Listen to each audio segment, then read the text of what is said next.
श्रीरामचन्द्र कृपालु भज मन हरण भव भया दारुणम् श्रीरामचन्द्र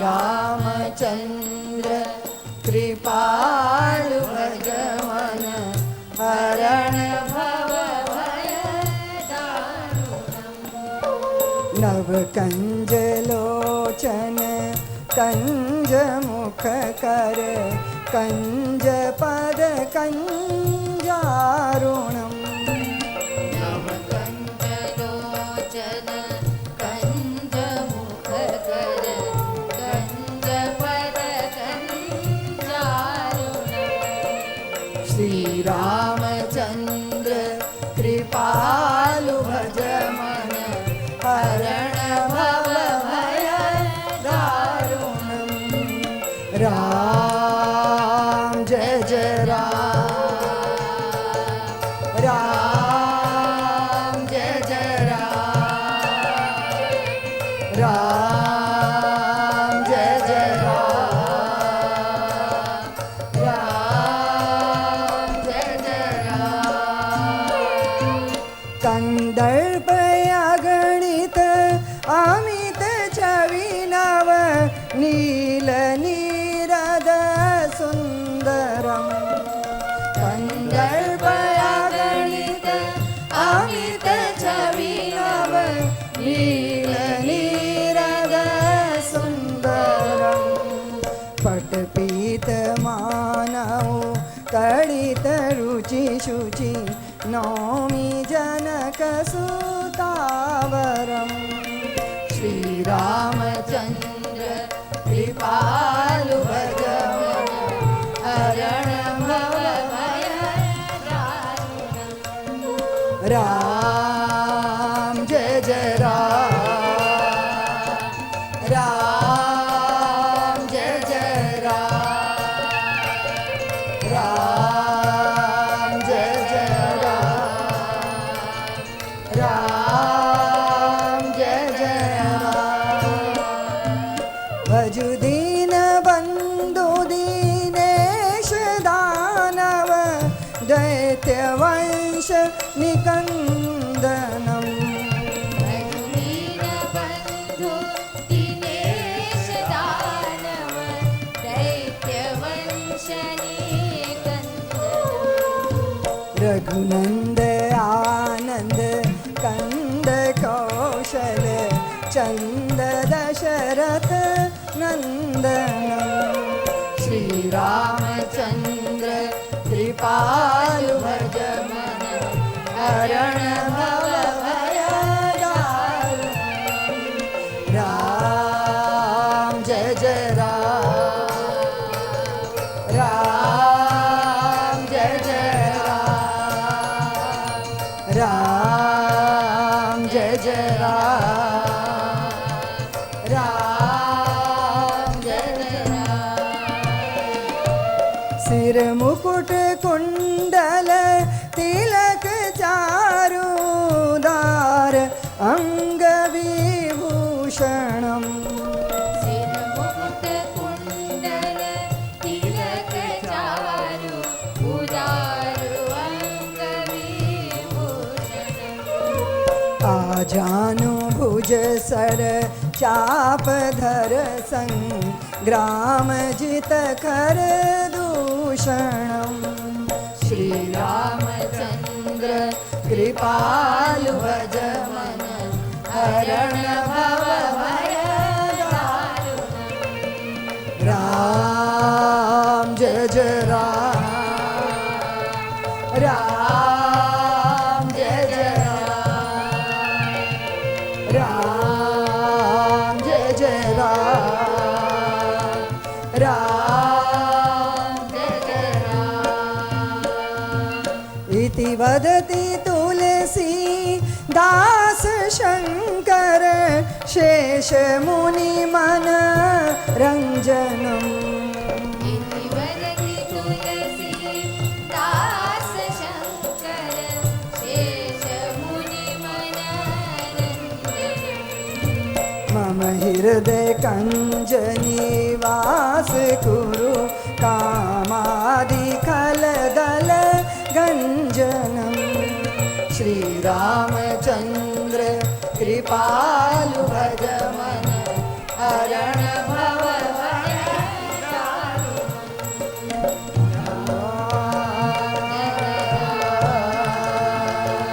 राम जय जय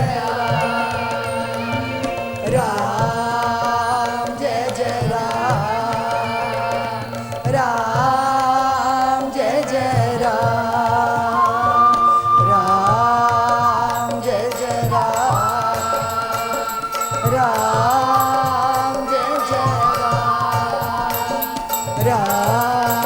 जय जय राम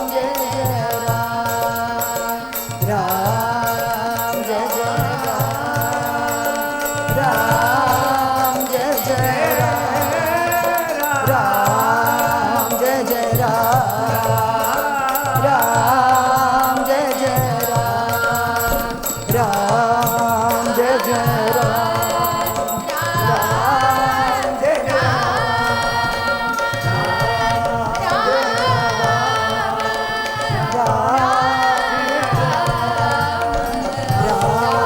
जय जय राम जय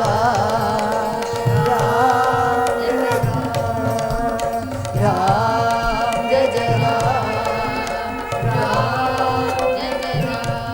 बोलिए मर्यादा पुरुषोत्तम भगवान की, सत्य सनातन धर्म की, पवन सुत हनुमान की।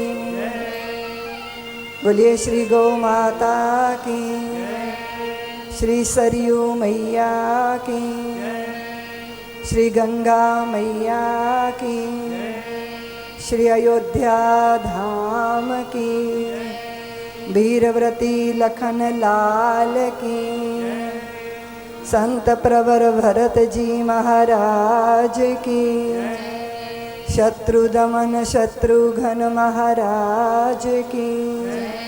बोलिए सियावर रामचंद्र भगवान की, गौरी शंकर भगवान की। ओम नमः पार्वती पतये हर हर महादेव हर। पीतमपुरा के इस रामलीला प्रांगण में श्री राम कथा के आयोजन में लगे सभी कार्यकर्ता बंधु भूदेवों को भी प्रणाम करती हूँ, आयोजकों और हमारे जजमान जी। प्रेम से प्रीत से श्रवण करने की इच्छा जिनके चित्त में है, ऐसी मातृशक्ति आपकी श्रद्धा को वंदन करती हूँ, वंदन करती हूँ आपकी जिज्ञासा को, नमन करती हूँ आपके समर्पण को, क्योंकि सनातन की ध्वजावाहक हैं आप। आप ही के कारण मंदिरों में दीप जगरमगर करते हैं, आप ही के कारण। जब आप श्रद्धा के कलश शीश पर धारण करके चलती हैं तो सनातन की आभा संसार में फैलती है। असंध्या में जब आप अपने घर आंगन के छोटे से मंदिर में दीप प्रज्वलित करती हैं तो सारी रिद्धि सिद्धियां, सारी पावनताएं, शुभताएं, पवित्रताएं उस आंगन में उतर आती हैं। आपकी श्रद्धा, आपके प्रेम को प्रणाम है धर्म प्रेमी बंधु। निश्चित रूप से शुभ के प्रति निष्ठा हमको शुभता से भरती है। अगर राम का विचार होगा तो रामत्व चित्त में भर जाएगा। शुभ का विचार होगा तो हमारा रोम रोम शुभता के गीत गाएगा।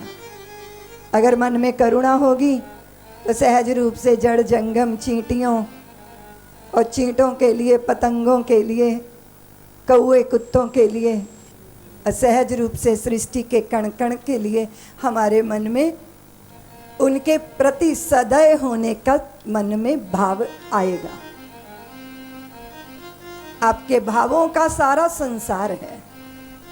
आपके भवाभावों की शुद्धता आपको शुद्धि से परिचय करा देती है, और भावों में अगर अशुद्धियां हैं तो चारों तरफ हम अपने आप को दुखों में, गमों में, हताशाओं में, निराशाओं में और विचित्र सी दुविधा और द्वंद्वों में पाते हैं। किसी भी अच्छे प्रसंग में जब हम प्रवेश करते हैं तो वहाँ पर चिंतन होता है, राम कथा क्यों, सत्संग क्यों, इसलिए कि हमारे भीतर की जो संभावना है उसे जगाया जा सके। ये तो आप मानोगी ना कि बीज के भीतर वृक्ष होने की संभावना है।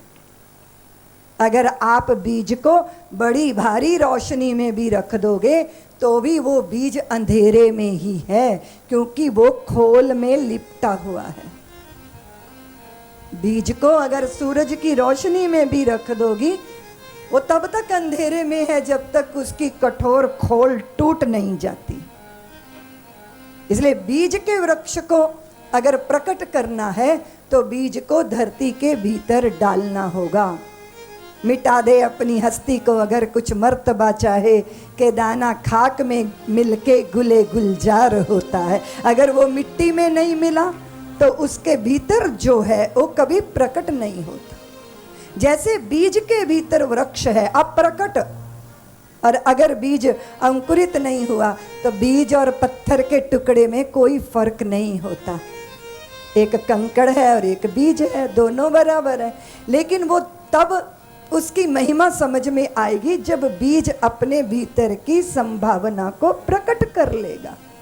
ऐसे ही मनुष्य है, मनुष्य बीज है और मनुष्य के भीतर परमात्मा वृक्ष है। अगर मनुष्य का बीज अंकुरित नहीं होगा तो परमात्मा होने की संभावना नष्ट हो जाएगी।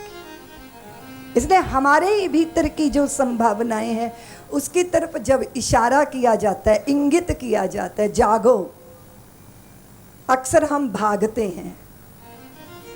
मैं कल चर्चा कर रही थी ना कि या तो हम रागी होते हैं या हम विरागी होते हैं, या तो हम इतना डूब जाएंगे और या हम इतनी दौड़ लगाएंगे कि भागो इस झंझट से। राम कथा निमंत्रण लाती है कि हर समय खुशहाल रहना कोई हमसे सीख ले, सब में रह के अलग रहना कोई हमसे सीख ले, झंझटों से भाग जाना चाहे जिससे सीख लो, पर झंझटों में रह के बचना कोई हमसे सीख ले। औरों की आंखों में आने के लिए सब सज रहे, पर आंख अपनी में समाना कोई हमसे सीख ले। आंख गैरों से लगाना बच्चा बच्चा जानता, पर आंख अपने से लगाना कोई हमसे सीख ले। और जीते ही जी बचाने के लिए सब वैद्य हैं, हर समय मर मर के बचना कोई हमसे सीख ले। सुख में सुखी दुख में दुखी रहना सभी नर जानते, पर हर समय परमानंद में रहना कोई हमसे सीख ले। कदाचित राम कथा के मर्म को हम जानेंगे तो ना रागी बनेंगे ना विरागी बनेंगे। या तो चित्त में अनुराग आएगा या चित्त में वीत रागता आएगी। वीत रागता, वीतरागी ईर्ष्या द्वेष से ऊपर होता है, वीतरागी शुभ अशुभ से ऊपर होता है। वीतरागी चित्त वीतरागी हो जाए। आप भाग के जगत से नहीं भाग पाते, और आप जंगल में भी बाजार में हो सकते हो और आप बाजार में भी अरण्य में हो सकते हो। इसको बोलते हैं जीने की कला। यह है आर्ट ऑफ लिविंग। कैसे जिया आपने, कैसे खिला आपके भीतर, वो जो सुप्त चेतना कैसे जागी आपके भीतर, और आपके चित्त की शुभता कैसे जागी। कैसे जागी? आपको अंतर्मुखी होना होगा, और जितने भी बाह्य उपक्रम हैं वो सब अंतर की प्रेरणा देने के लिए। तुम्हारे भीतर दीप जगर मगर हो रहा, उल्टा कुआं गगन में जिसमें जरे चिराग, जिसमें जरे चिराग बिन रोगन बिन बाती, छेरी तु 12 मास रहित जरते दिन राती। वो अंतर प्रकाश से युक्त दृष्टि तो बाहर है हमारी। प्रत्येक व्यक्ति के पास बहुत कुछ है करने को, लेकिन वो सब कुछ बहिर्मुखी है। आप बाहर से सब कुछ ठीक ठाक करने की कोशिश कर रहे हो, मेरा चेहरा अच्छा हो जाए, मेरा रूप सौंदर्य, किंतु मेरे चित्त में भी तो शुभता आए, मेरा हृदय भी तो पावन हो, पवित्र हो। मैंने जितने सुंदर गहने शरीर पे धारण किए हैं, ऐसे मेरे स्वभाव में भी तो सुंदर भावों के आभूषण हों। मैंने शरीर तो श्रृंगारित कर लिया।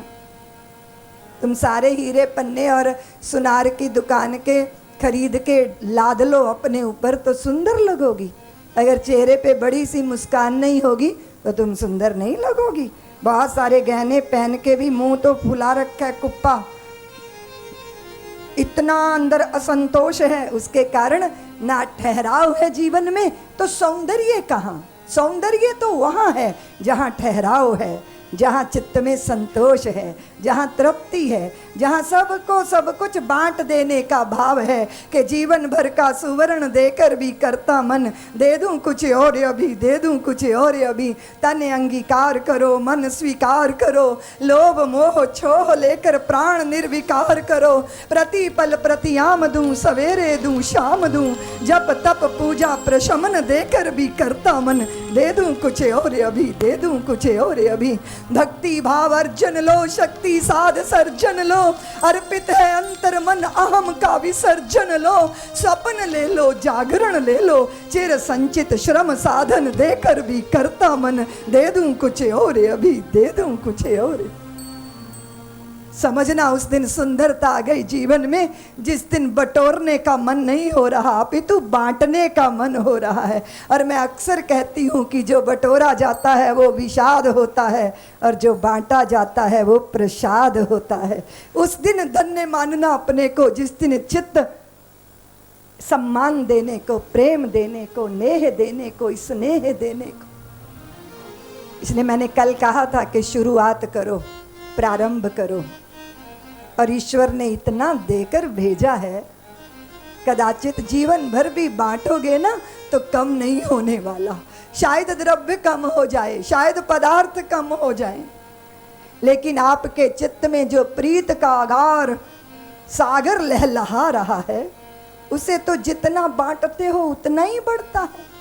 कभी सागर को खाली होते देखा कभी? उस सागर को जिसने अपनी सारी जल राशि बादलों को दे दी और बादलों ने लेने के बाद अपने पास नहीं रखी, बादलों ने उसको धरती पर बरसा दिया, फिर धरती ने भी अपने पास नहीं रखा, नदियों के रूप में सागर में पहुंचा दिया। इस जगत में जहां देखोगे वहां समर्पण ही समर्पण दिखाई देता है। बस एक मनुष्य की बुद्धि को बीमारी लग गई कि उसे लगता है मुझे मिले, मैं पाऊं और मैं पा के तृप्त हो जाऊं, और कदाचित जितना पाया उतनी ही अतृप्ति गहरी हो गई। धन क्यों पाया था? क्योंकि सुरक्षा का बोध आता, लेकिन जितना धन आया उतना ही चित्त में असुरक्षा आ गई। अब धन की सुरक्षा की चिंता पैदा हो गई। घोड़ा तो खरीदा था सवारी करने के लिए, अब घोड़ा ही छाती पे चढ़ा बैठा है। सुख की चाह तो है, ये बुरी नहीं है, किंतु सुख मिलेगा कैसे?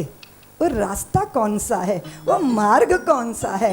वो मार्ग ये राम कथा बताती है। ये है प्रशस्त, ये महाजनायन गता सुख, जिस पथ पर चलकर लोग धन्य हुए, कृतार्थ हुए, पगों में नृत्य उतरा, रोम रोम हर्षित हुआ, आंखों में खुमारी आई और मीरा के पगों में नृत्य आया, रस खान के चित्त में रस घुला, तुलसी को भक्ति मिली, कबीर को पकड़ता मिली, पलटू को ज्ञान मिला, दादू को एहलाद मिला, और पीरों फकीरों ने उस धन्यता के बोध को पाया। वो राशि मेरे भीतर और तेरे भीतर भी है, उसका साथ कभी किसी ने, परमात्मा ने पक्षपात किया नहीं। सबकी गठड़ी लाल है, कोई नहीं कंगाल, आंख खोल नहीं देखते या विद भय कंगाल। अपने अंतर की, और जिस दिन अंतर की संपदा से संपन्न होगे उस दिन समझना अमीरी आई। नहीं तो मैंने तो अमीरों को बहुत गरीब देखा है, बुरा मत मानिएगा।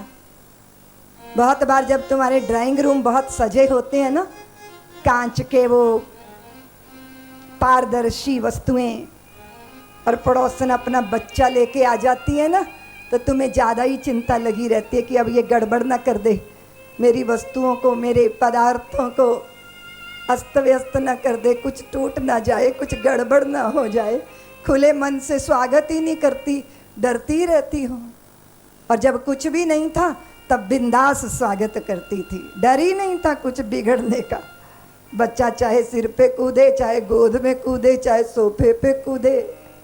हम गरीब हो गए, हम बचाने के चक्कर में गरीब हो गए, और भय ने हमको हमारी खोल में बंद कर दिया। अब इस युग का अगर कोई प्रसाद दिखाई देता है, अगर उसको प्रसाद कहो तो क्या है? भय है और कुछ नहीं है। जो पाया है वो कहीं छिन ना जाए, इस बात का भय।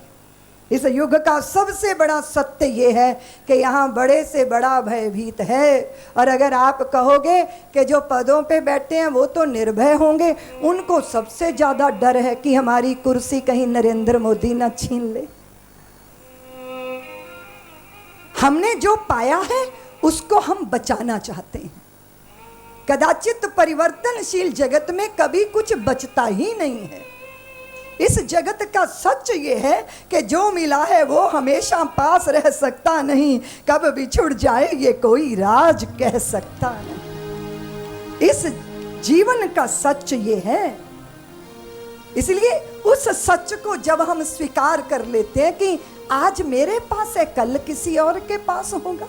मैंने अभी जिस श्वास को अपने भीतर खींचा, दूसरे ही पल वो मेरे पड़ोसी के भीतर होती है, और तीसरे ही पल वो किसी तीसरे के भीतर होती, वो मेरे ही भीतर नहीं रह जाती।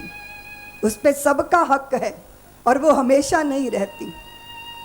गंगा के प्रवाह देखते देखते बह गए, गंगा के तट बह गए, और जिस अंजलि में भरा है ना गंगा जल, वो अंजलि भी बह गई। इस बात की याद नहीं रहती, इस बात का स्मरण नहीं रहता। कदाचित इस जगत की नश्वरता का बोध हो तो व्यक्ति कभी कोई बुरा कर्म कर ही नहीं सकता, न किसी का गला दबा सकता है, न कत्ल कर सकता है, और न एन केन प्रकारेण वस्तुएं पदार्थों को पाने के लिए शुचिता के मार्ग का त्याग कर सकता। इसलिए संत हमेशा एक ही बात का स्मरण दिलाते हैं कि जो मिला है वो हमेशा पास रह सकता नहीं, कब बिछुड़ जाए ये कोई राज कह सकता नहीं। जिंदगानी का खिला मधुबन किसी का है दिया, मैं नहीं मेरा नहीं ये तन किसी का है दिया। जो भी अपने पास है वो धन किसी का है दिया, देने वाले ने दिया वो भी दिया किस शान से। लेने वाला मेरा है ये कह उठा अभिमान से, मेरा है ये कहने वाला मन किसी का है दिया। जो मिला है वो हमेशा पास रह सकता नहीं, कब बिछुड़ जाए ये कोई राज कह सकता नहीं। जिंदगानी का खिला मधुबन किसी का है दिया, मैं नहीं मेरा नहीं ये तन किसी का। मैं किसी की पत्नी हुई तो किसी की पुत्री हुई, किसी की ताई हुई तो किसी की चाची बनी, किसी की बुआ बनी तो किसी की भाभी बनी, और किसी की ननद बनी। तो मैं एक स्त्री और मेरे साथ 50 अपेक्षाएं जुड़ी हुई रहीं, और मैंने उन सबको पूरा किया।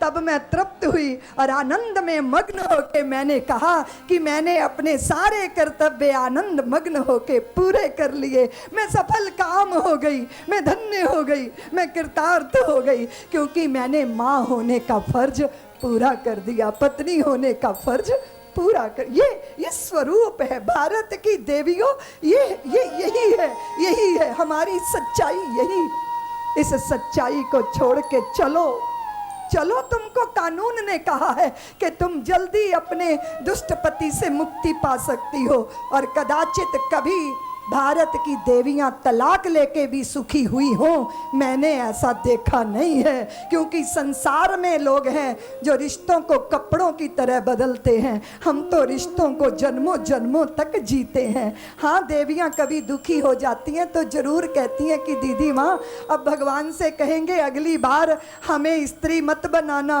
पुरुष बनाना, और मैं पति बनूं और ये मेरे पति पत्नी बने, तब इनको पता चलेगा कि पत्नियों के कष्ट कष्ट क्या होते हैं। थोड़ा अदला बदली हो जाए पर जोड़ा यही रहना चाहिए। यह है भारत का संस्कार, रिश्तों को जीने का, संबंधों को जीने का। मैं निवेदन करना चाहती हूँ, अपने स्वरूप में विराजो देवियो। इसका अर्थ है अत्याचार नहीं झेलना, अन्याय नहीं करना, पर अन्याय को सहन करने की भी जरूरत नहीं है। और किसी भी बुरे से बुरे व्यक्ति को रास्ते पे ला सकती हो, तुम्हारी तो वो सामर्थ्य है। तुम तो पत्थर पर सिंदूर चढ़ा देती हो तो वो भी हनुमंत लाल बनकर प्रकट हो जाते हैं। तो फिर किसी मानव को क्यों नहीं बदला जा सकता? अपना नेह प्रेम भरोसा देकर नहीं हम बदल सकते हैं। हम अपनी श्रद्धा का अर्घ डाल डाल के, हम अपने प्रेम का जल सींच सींच के, बस एक ही अस्त्र है देवियों, हमारे पास एक ही अस्त्र है। जानती हो वो क्या अस्त्र है? वो एक ही अस्त्र है, राम को भी रिझाने का और राम के प्यारों को भी। राम ही केवल प्रेम प्यारा, जान ले जो जानन हार। राम ही केवल प्रेम प्यारा,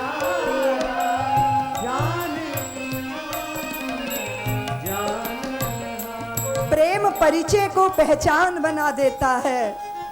प्रेम परिचय को, अभी अभी परिचय हुआ कथा में और उसके बाद पता चला कि वो परमानेंट सखी बन गई तुम्हारी। प्रेम परिचय को पहचान बना देता है, प्रेम वीराने को गुलसिता बना देता है। मैं आप बीती अपनी, अपने अनुभव की, गैरों की नहीं, अपनी अपनी बता रहा हूं। क्या बता रहा हूं? कवि कहते हैं कि प्रेम इंसान को भगवान बना देता है और प्रेम परिचय को पहचान बना देता है। इसलिए मैंने सदैव अपने श्रोताओं को एक ही बात कही कि प्रेम प्यार के हीरे मोती दोनों हाथ लुटाओ, जिसका पकड़ो हाथ साथियों उसका साथ निभाओ। कौन यहाँ 2 बार मरा है, कौन अमर है बोलो, सच्चाई के लिए मौत से हंस के टकरा जाओ। सूरज का रथ देख रहा है साथी राह तुम्हारी, इस धरती पर नई रोशनी नया सवेरा लाओ। इतना सा है सार ज्ञान का गांठ बांध लो इसको, बात नहीं बनती बातों से करके कुछ दिखलाओ। प्रेम प्यार के हीरे मोती दोनों हाथ, राम ही केवल प्रेम प्यारा, जान ले जो जानन हार। राम ही केवल प्रेम प्यारा, जान लो जो जानन हारा। पार्वती के चित्त में संस्कारों के बीज का रोपण देव ऋषि नारद ने, लेकिन ये तो प्रीत पुरातन है, ये तो सती के चित्त में प्रकटी प्रीत, लेकिन संशयों ने अपने अपने ही स्वयं के सुख से कोसों दूर कर दिया। कदाचित जब श्रद्धा और विश्वास में दुराव पैदा हो जाए तो श्रद्धा को जलना पड़ता है और विश्वास को बन बन भटकना पड़ता है। सती जली योग अग्नि में और शंकर बैरागी बनकर इधर उधर इत उत। और हुआ क्या? पार्वती के चित्त में अद्भुत अद्भुत वो भाव का प्रवण हुआ। देव ऋषि नारद ने भविष्य कथन किया कि गौरी को मिलेगा तो पर ऐसा ऐसा वर मिलेगा जिसका रूप अद्भुत होगा, अशिव भेषधारी, शुचिता नहीं, शमशान में डेरा रहेगा, काल ब्याल घेरे रहेंगे, भस्म चिता चिता भस्मी विभूत। हाँ, एक अगर पार्वती, ये सारे दूषण भूषण बन जाएंगे अगर पार्वती शंकर के साथ विवाह कर लेंगी, शंकर पार्वती को स्वीकार कर लेंगे। तप करना होगा। पार्वती ने घोर तप किया। इच्छित फल बिन शिव अवराधे, लही न कोटि जोग जप साधे। तप। और देखो देवियों, हम गौरी के तप का चिंतन कितना करते हैं, कितना। साल में एक ही बार लक्ष्मी की पूजा की ना तुमने, पर गौरी की तो रोज पूजा करती हो। हमें लक्ष्मी का वैभव रुचिकर लगता है, पर पूजनीय तो तपस्वी रूप ही होता है। गौरी ने कैसा घोर तप किया, भोजन का त्याग किया। पहले माँ पिता को पता चला, देव ऋषि नारद ने कहा कि उमा जो है तप करें, कैसे अपनी लाडली को कहें कि तू तप कर। लेकिन उमा ने कहा माँ से, माँ मुझे स्वप्न में गौर वर्ण के मुनि का दर्शन हुआ, जिन्होंने कहा कि मैं तप करूँ माँ, मैं तप करूँगी। और जैसे ही उमा ने ये कहा तो माँ की आंखों से अश्रु बहने लगे, लोचनों से अश्रुपात।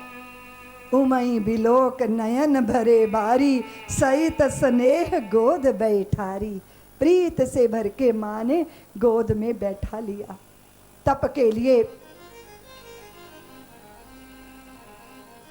अन्न का त्याग किया, पत्ते खाए, फिर पत्तों का भी त्याग कर दिया। अपर्णा कहलाई, घोर तप किया। अस तप काहू न कीन भवानी, भय अनेक धीर मुनि ज्ञानी। आप मुझे कहोगी दीदी माँ हमारा भी मन करता है हम भी तप करें। हम कैसे तप करें? सबसे बड़ा तप है देवियों भाइयों, अपने दुर्गुणों का दर्शन कर लेना सबसे बड़ा तप है। अपने दूषणों को, अपनी बुराइयों को देख लेना ही तप है, और उसे दूर करना और बड़ा तप है। हमें दूसरों के दुर्गुण तो दिखते हैं, पर स्वयं का तो हमने कभी देखा ही नहीं। इसलिए तप का अर्थ है आत्मदर्शन। आत्मदर्शन, चित्त के भीतर उतरो, देखो क्या चीज है जो मुझे व्याकुल कर देती है। मेरा चित्त मुझे व्याकुल करता है, मेरे चित्त की वासना मुझे व्याकुल करती है, मेरे हृदय का भय मुझे व्याकुल करता है। इसलिए तप निरत रहो, आत्मदर्शन। और जब दर्शन करोगे भीतर का तो फिर क्या दिखाई देगा? आपके जो दुर्गुण है। फिर क्या होगा? निरीक्षण। इसको बोलते हैं निरीक्षण। आत्मदर्शन, फिर आत्मनिरीक्षण, और फिर आत्मशोधन। शोधन जैसे लोहे को आग में डालती हो ना, जैसे सुनार सोने को आग में डाल के उसके विकार दूर करता है ना, जो आग में डाला ना जाए स्वर्ण कैसा। और जिस व्यक्ति ने स्वयं को झांक के देख लिया, आपको हमने कहा यहाँ बैठो, ये काम करो, आप अच्छे पद पे तो बैठ गए, पर आपने पद का दुरुपयोग किया। अब आप उस पद पे रहने लायक नहीं हो। फिर आप नेताजी को कहोगे कि गुरुजी को कोसोगे? नहीं। अगर आप तपस्वी हो तो आप अपने ही कमियों को देखोगे कि मैं कहाँ चूका, इतना अच्छा अवसर था, मैं क्यों चूक गया। मेरी वासनाओं ने मुझे बंदी बनाया, या मेरी मूढ़ताओं ने मुझे घेर लिया, या मेरे अहंकार ने मुझे वंचित कर दिया। ये है सबसे बड़ा तप। भूखे रहना तप नहीं है देवियों। तुम जो जबरदस्ती व्रत करती हो और सारा दिन भोजन के बारे में विचार करती रहती हो। लोग एकादशी में द्वादशी की प्लानिंग करते रहते हैं कि द्वादशी में क्या क्या बनाकर खाना है। ये कोई उपवास है? और तुम जबरदस्ती छोड़ दो, ये तो बात कभी नहीं बनने वाली। जबरदस्ती इस जगत को छोड़ा ही नहीं जा सकता। नदी के किनारे खड़े हैं, उस पार जाना है। दो सन्यासी और एक स्त्री बोली, महात्मा ये शाम हो गई, मुझे भी हाथ पकड़ के ले जाओ। वो एक बोला, नहीं नहीं, मेरे गुरुजी की आज्ञा है, हम कोई स्त्री को नहीं छू सकते, और नहीं हम तेरी कोई मदद नहीं करेंगे। दूसरे बोले, हाँ देवी चिंता मत कर, तेरी हम मदद करेंगे। उसको हाथ से पकड़ा, उधर लेके जाने लगे नदी के बीच। वो बोली, महात्मा मेरे पैर उखड़ रहे हैं, और महात्मा ने उठा के उसको कंधे पे लाद लिया, फिर किनारे पे उतार दिया। 4 दिन बाद गुरु जी के पास पहुँचे तो वो पहले वाला जाते ही शिकायत करने लगा कि गुरुदेव इसने नियम भंग कर दिया। उस स्त्री का हाथ पकड़ा, उसको कंधे पे लाद लिया, उसके वस्त्र भीग गए थे, वो बड़ी तरुण थी, आप इसको आश्रम से निकाल दो। तो गुरु जी मुस्कुरा के बोले कि वो तो 4 दिन पहले कंधे से उतार चुका है, तुम अभी तक कंधे पे लादे घूम रहे हो। विचार के अंदर संसार।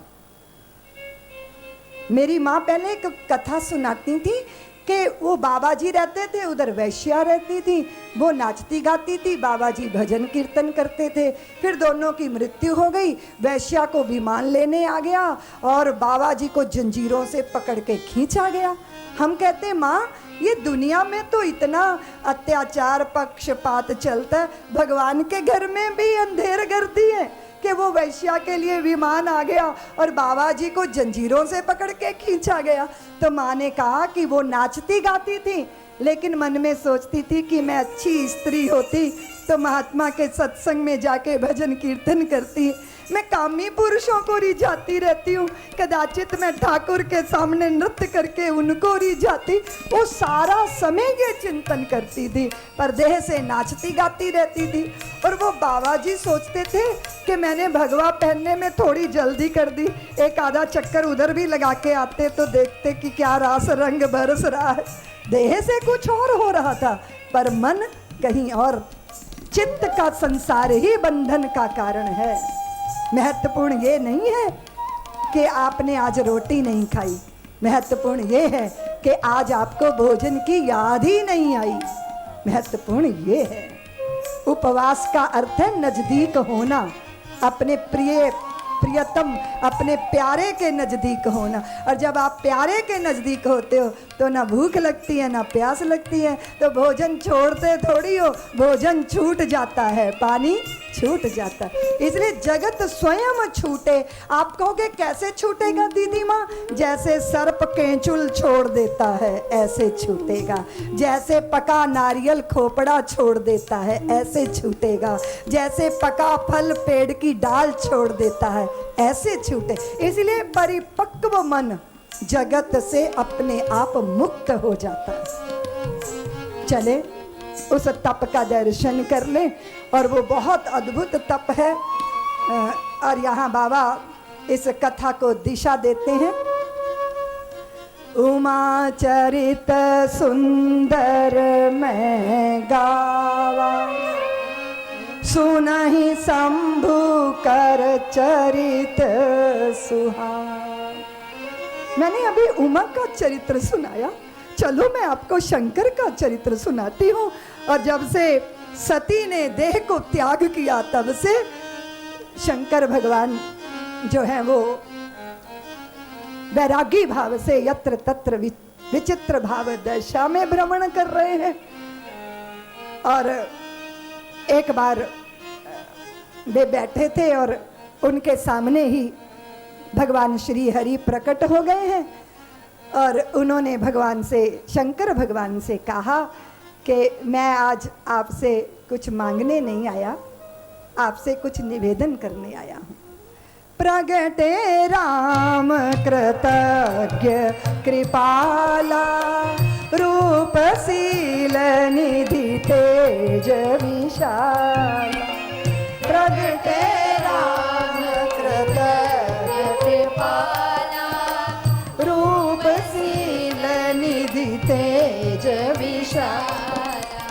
प्रगटे राम कृतज्ञ कृपाला, रूपशील निधि तेज विशाला। आके उन्होंने भगवान की प्रशंसा की है, प्रशस्ति गाई है और अनुरोध किया है कि आपको मालूम है कि सती ने पार्वती का रूप धारण करके हिमाचल के यहाँ जन्म लिया है, और तप की इतनी प्रशस्ति, बहुत प्रशंसा की है भगवान ने। सती के तप की प्रशंसा, पार्वती के तप की प्रशंसा की है। और शंकर भगवान से कहा है कि आप कृपा करिए, आप विवाह करिए, पार्वती के वर बन जाइए आप। कदाचित कभी भगवान भी योगियों को कहते हैं विवाह करने को, क्योंकि अगर सधे हुए लोग विवाह करेंगे तो वो उत्तम संतानों के माता पिता बनेंगे, जगती धन्य हो जाएगी। इसलिए हमारे यहाँ गृहस्थ धर्म की बड़ी महिमा है। सदगृहस्थी होना, संयमी होना, त्यागी होना, अच्छी संतानों को जन्म देना। शंकर भगवान ने कहा आपकी जैसी इच्छा, सिर धर आयुष करई तुम्हारा परम धर्म यह नाथ। शंकर भगवान कह रहे हैं देवियों। भाई लोग कहेंगे दीदी माँ देवियों को ही कथा सुनाती हैं, हमारी तरफ ध्यान ही नहीं देती। संख्या तो उनकी ज्यादा है, और कदाचित मैं जो कथा कहने जा रही हूं उनमें उनकी ही भूमिका ज्यादा है, उनकी भूमिका ज्यादा है। यहां शंकर भगवान क्या कहते हैं सुनिए।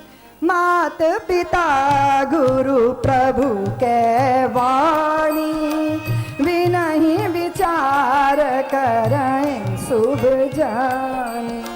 मात पिता गुरु के शुभ वाणी, विनहि विचार करें शुभ जानी। माँ पिता कुछ कहते हैं, गुरुजन कुछ कहते हैं, तो वहां बुद्धि के कुतर्क नहीं होने चाहिए, उसको सहज रूप से स्वीकार करना चाहिए, क्योंकि माता पिता गुरु ने पूरे जीवन के अनुभव को जिया है, वो जो प्रसाद के रूप में देते हैं। यहाँ शंकर भगवान भगवान की आज्ञा को शिर में धारण करते हैं। सिर धरि आयुष करहि तुम्हारा, परम धर्म यह नाथ हमारा। सिर धरि आयुष करहि तुम्हारा, परम धर्म यह नाथ हमारा। इसलिए कभी कदाचित भगवान कभी कहीं प्रतिकूलताएं भी देते हैं तो धन्यवाद तो करना ही चाहिए। तो बोले गुरुदेव, बोले शिष्य से भैया तूने धन्यवाद कर लिया?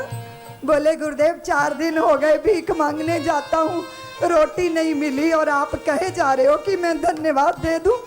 तो गुरुदेव बोले हाँ वत्स, प्रभु को धन्यवाद दे दो, क्योंकि बहुत व्यंजन खाए पेट खराब हो गया। भगवान जानते हैं कि इनके लिए अब उपवास की जरूरत है, इसलिए 4 दिन से भोजन नहीं मिला, ये हमारे लिए उचित था, इसीलिए ठाकुर को धन्यवाद दे दो।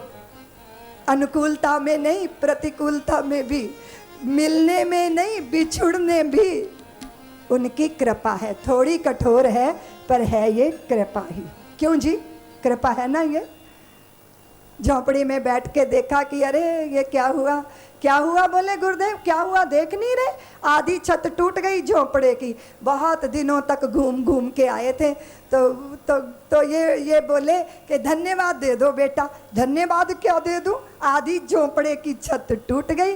तो गुरुजी बोले आधी बच तो गई, उसका तो धन्यवाद दे दो। आंधियां तो अंधी होती हैं वत्स, जो सारी छत तोड़ के ले जाने की सामर्थ्य रखती थी, उन्होंने आधी छत तोड़ी है, इसलिए कि ठाकुर ने हाथ पकड़ लिया होगा, प्रभु ने आंधियों को रोक दिया होगा। और फिर दोनों उस झोंपड़ी में सोए। सावन भादों के दिन थे, वर्षा हुई तो टूटी छत के भीतर पानी आ गया। चेले की आंख खुली तो वो बकने लगा, देखो तो जरा भगवान की कृपा का खजाना लुट गया, देखो जरा उनको, देखो छत तोड़ दी, यहाँ ना दिन में चैन ना रात में चैन। और गुरु जी की भी आंख खुली, टूटी छत से झांके बाहर तो बादलों के बीच में से पूर्णिमा का चंद्रमा बाहर आ रहा था। फिर हाथ जोड़ने लगे, वाह प्रभु तेरे दिन के नज़ारे तो बहुत बार लिए, आज तो इस टूटी छत के कारण तेरे रात के नज़ारों का आनंद ले रहे हैं। वाह मेरे प्रभु, वाह मेरे प्यारे, बहुत बहुत धन्यवाद ठाकुर, तेरा बहुत बहुत धन्यवाद। क्या है ये? स्वीकार करना। सिर धरि आयुष करहि तुम्हारा, परम धर्म यह नाथ हमारा। सिर धरि आयुष करहि तुम्हारा, परम धर्म यह नाथ हमारा। भक्त के हृदय की सबसे सुंदर चीज है स्वीकार भाव और धन्यवाद। स्वीकार लो, कांटों को स्वीकार लोगी तो फूलों जैसा ही सुख देंगे। प्रतिकूल परिस्थितियों को स्वीकार लोगी, उनमें ही अनुकूलताओं की खुशबू आने लग जाएगी। स्वीकार भाव और धन्यवाद। दिया प्रभु को धन्यवाद? देती हो? शिकायत तो बहुत करती हो कि हमारी तो योग्यता बहुत ही दीदी माँ, हमारे को हमारी मेहनत का फल नहीं देता विधाता। भगवान को कोसा, विधाता को कोसा, सास को कोसा, ससुर को कोसा, पूरी ससुराल के खानदान को कोसती रहती हो। धन्यवाद दिया? देती हो? सही बात है, दिल से देती हो। तो आज घर वाले को जाके देना कि मेरे जैसी को 30 साल से झेल रहे हो, बहुत बहुत धन्यवाद। क्यों जी? एक दूसरे को हम जीते हैं, एक दूसरे को संभालते हैं, सजाते हैं, परिष्कृत करते हैं एक दूसरे को। वो तो पेड़ के नीचे बैठा सोच रहा है कि इतने बड़े आम के पेड़ पे तुमने छोटे छोटे फल लगा दिए और तरबूज की बारीक सी बेल पे तुमने भारी भारी तरबूज लगा दिए। भगवान तेरी अकल का दिवाला निकल गया। अरे इस आम पे तो तरबूज जैसा फल लगना चाहिए और तरबूज की बेल पे छोटे छोटे फल लगने चाहिए। ऐसा ही सोच रहा था कि आम का एक फल टूट के नाक पे आके गिरा, चेहरा लाल हो गया, आँखों से पानी, नाक से पानी। फिर हाथ जोड़ के बोला, प्रभु आपकी प्लानिंग परफेक्ट है। अगर मेरी योजना के अनुसार इस पेड़ पे तरबूज जैसा भारी फल लगा होता तो अभी चेहरे का भूगोल बिगड़ गया होता। आप जो करते हो अच्छा करते हो। राजी है हम उसमें, क्योंकि हमें क्या पता है हमारे लिए क्या हितकारी है, क्या हितकारी है।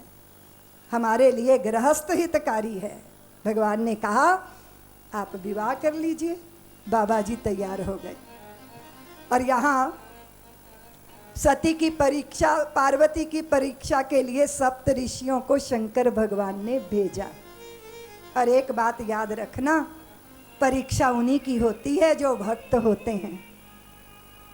जो सोना होता है वही आग में डाला जाता है। संसार में जब देश की होली जलेगी तब हमें प्रहलाद होना ही पड़ेगा। जानते हो झूठ कब तक जी सकेगा, सत्य के आधार पे जब तक रहेगा।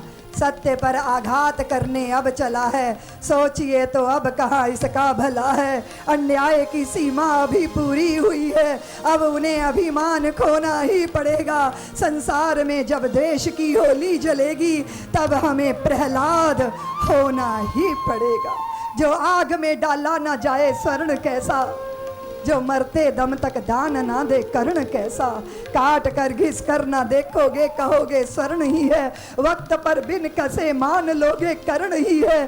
तब तुम्हें पग पग पे धोखा ही रहेगा और समय आने पे रोना भी पड़ेगा।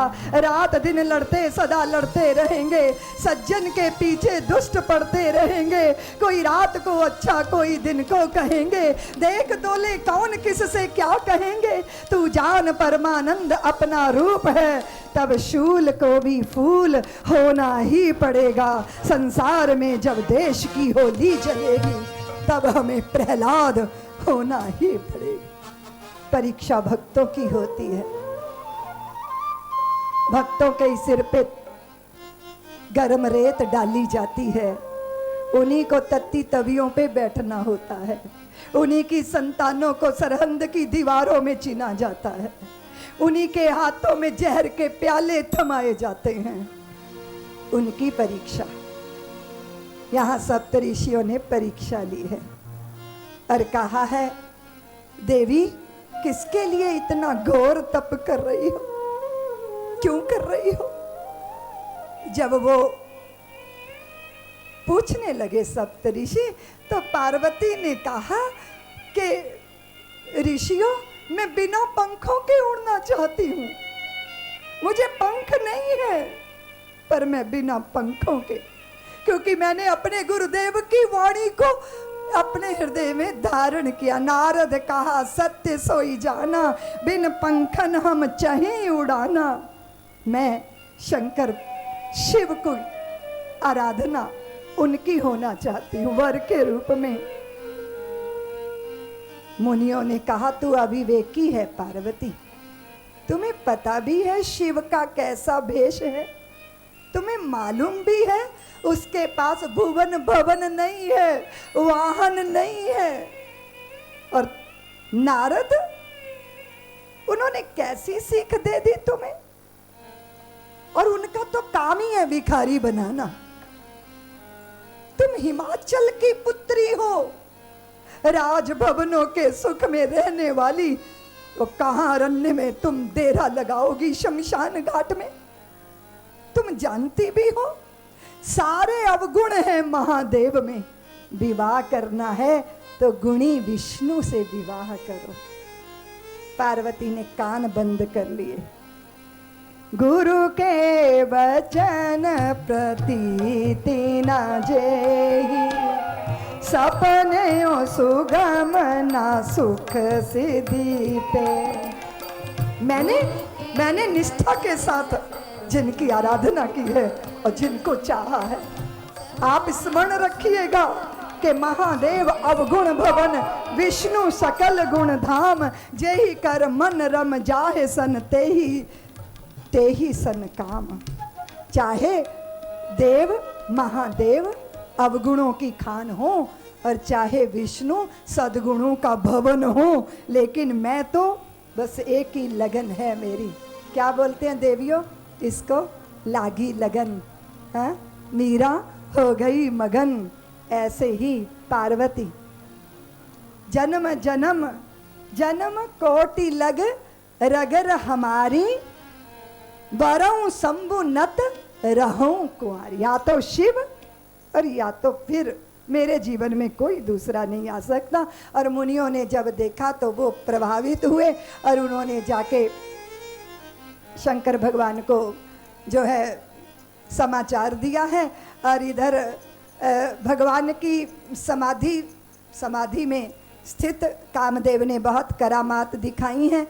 और बड़े बड़ों की चौकड़ी जो है भूल जाती है, ये कामदेव के सामने मनमथ बोलते हैं। सौरभ पल्लव मदन बिलोका, भयौ कोप कंप्यौ त्रैलोका, वासना चित्त के अंदर बड़ों बड़ों को स्खलित कर देती है, बड़ों बड़ों की जड़ों को हिला देती है। ये अंधड़ है वासना का, कामना का।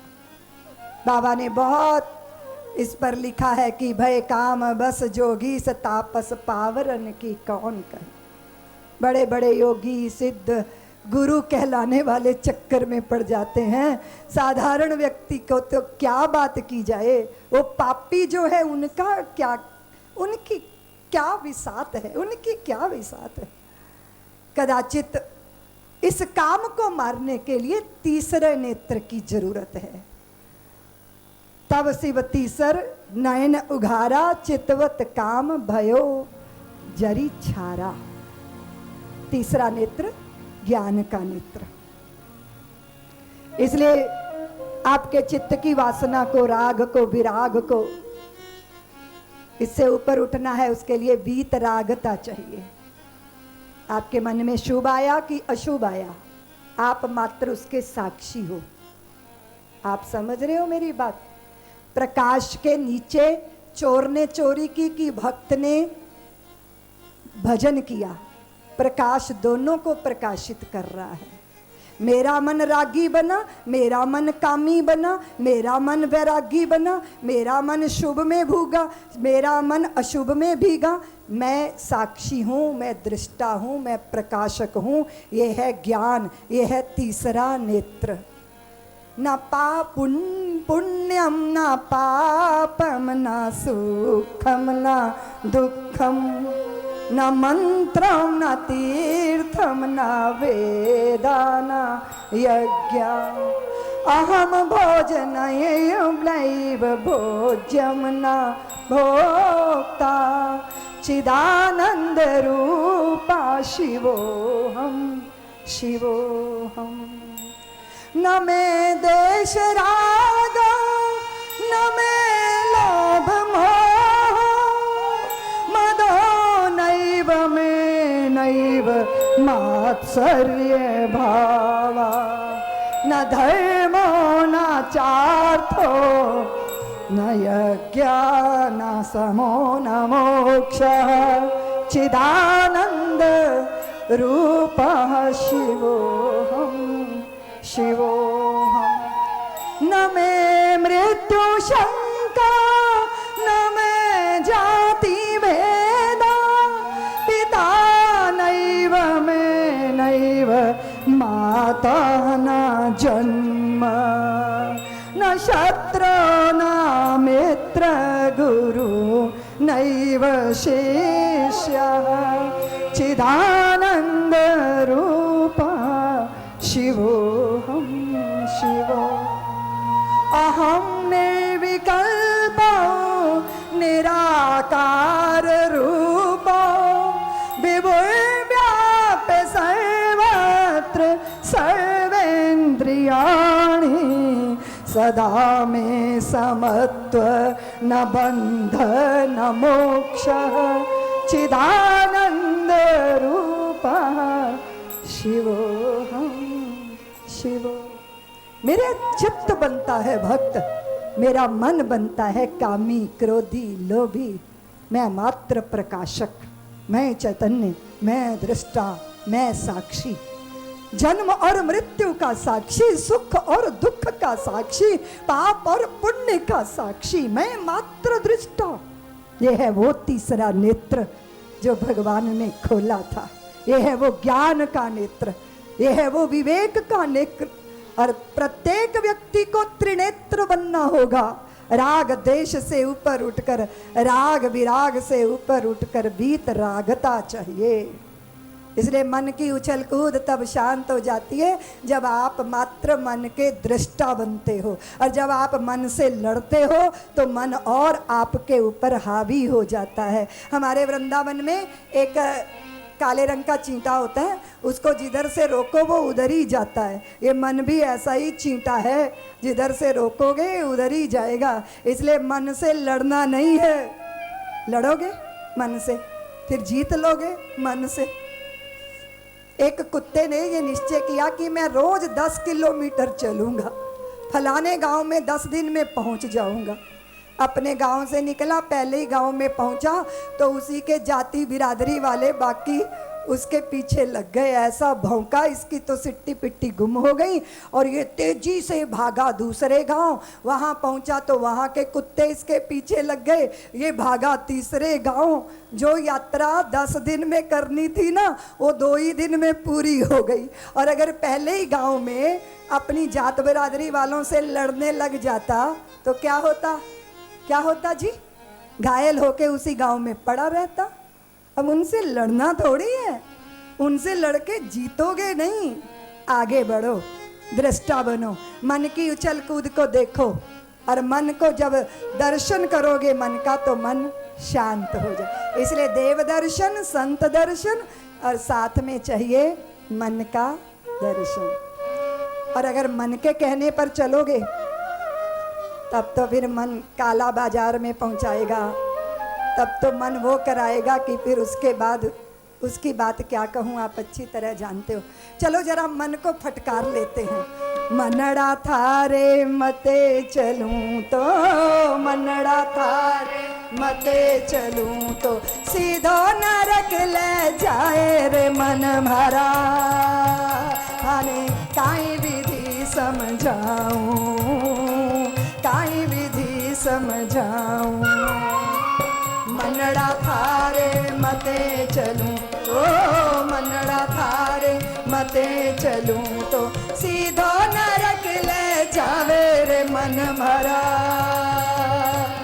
काई विधि समझाऊं, काई विधि समझाऊं। हाथ ऊपर करके ताली बजाएंगे तो बहुत आनंद आएगा। अपने ही मन को उपदेश।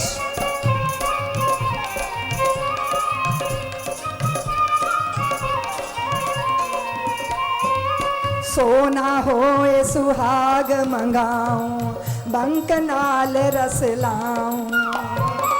सोना होए सुहाग मंगाऊं, बंक नाल रस लाऊं। सोना होए सुहाग मंगाऊं बंक नाल रस लाऊं सोना होए सुहाग मंगाऊं बंक नाल रस लाऊं ज्ञान शब्द की फूंक लगाऊं ज्ञान शब्द की फूंक लगाऊं जंतर तार खिंचाऊं रे मन भरा काई विधि समझाऊं काई विधि समझाऊं मनड़ा थारे मते लगूं तो मनड़ा थारे मते लगूं तो सीधो नरक ले जावे रे मन मरा काई विधि समझाऊं काई विधि समझाऊं लोहा होए तो एरन मंगाऊं ऊपर धमन दुकाऊं लोहा होए तो एरन मंगाऊं ऊपर धमन दुकाऊं धमन की घन घोर मचाऊं धमन की घन घोर मचाऊं पानी कर पिघलाऊं रे मन मरा काई विधि समझाऊं काई विधि समझाऊं मनड़ा थारे मते चलूं मनड़ा थारे मते चलूं सीधा नरक ले जावे रे मन भरा काई विधि समझाऊं काई विधि समझाऊं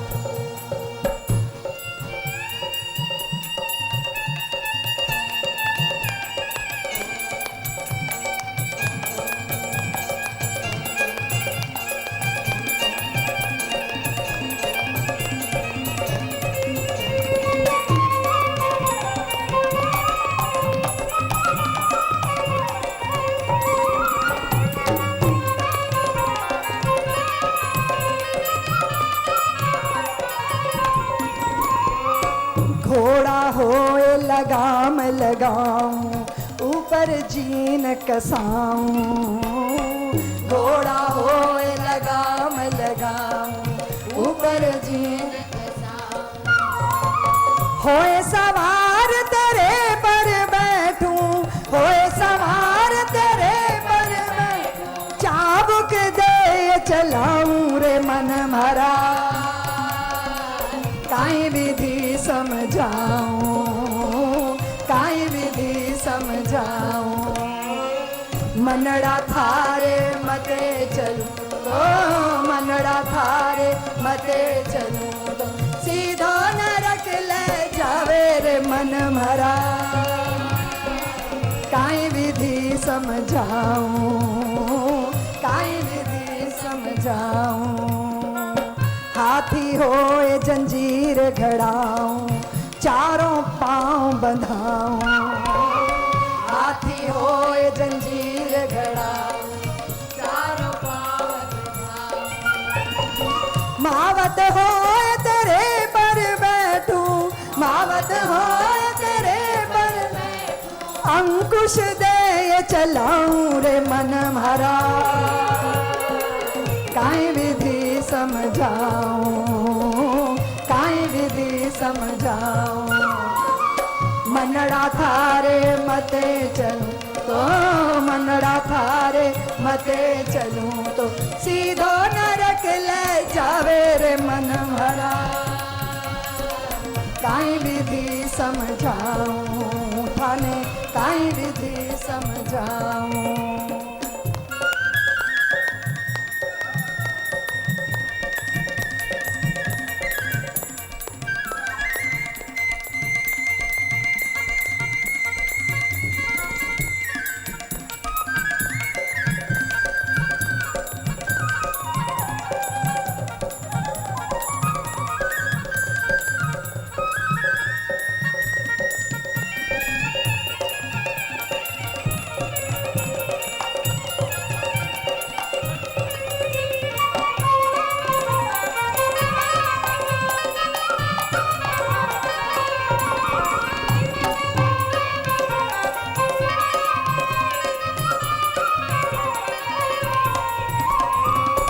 ज्ञानी होए तो ज्ञान सिखाऊं, सत्य की राह चलाऊं।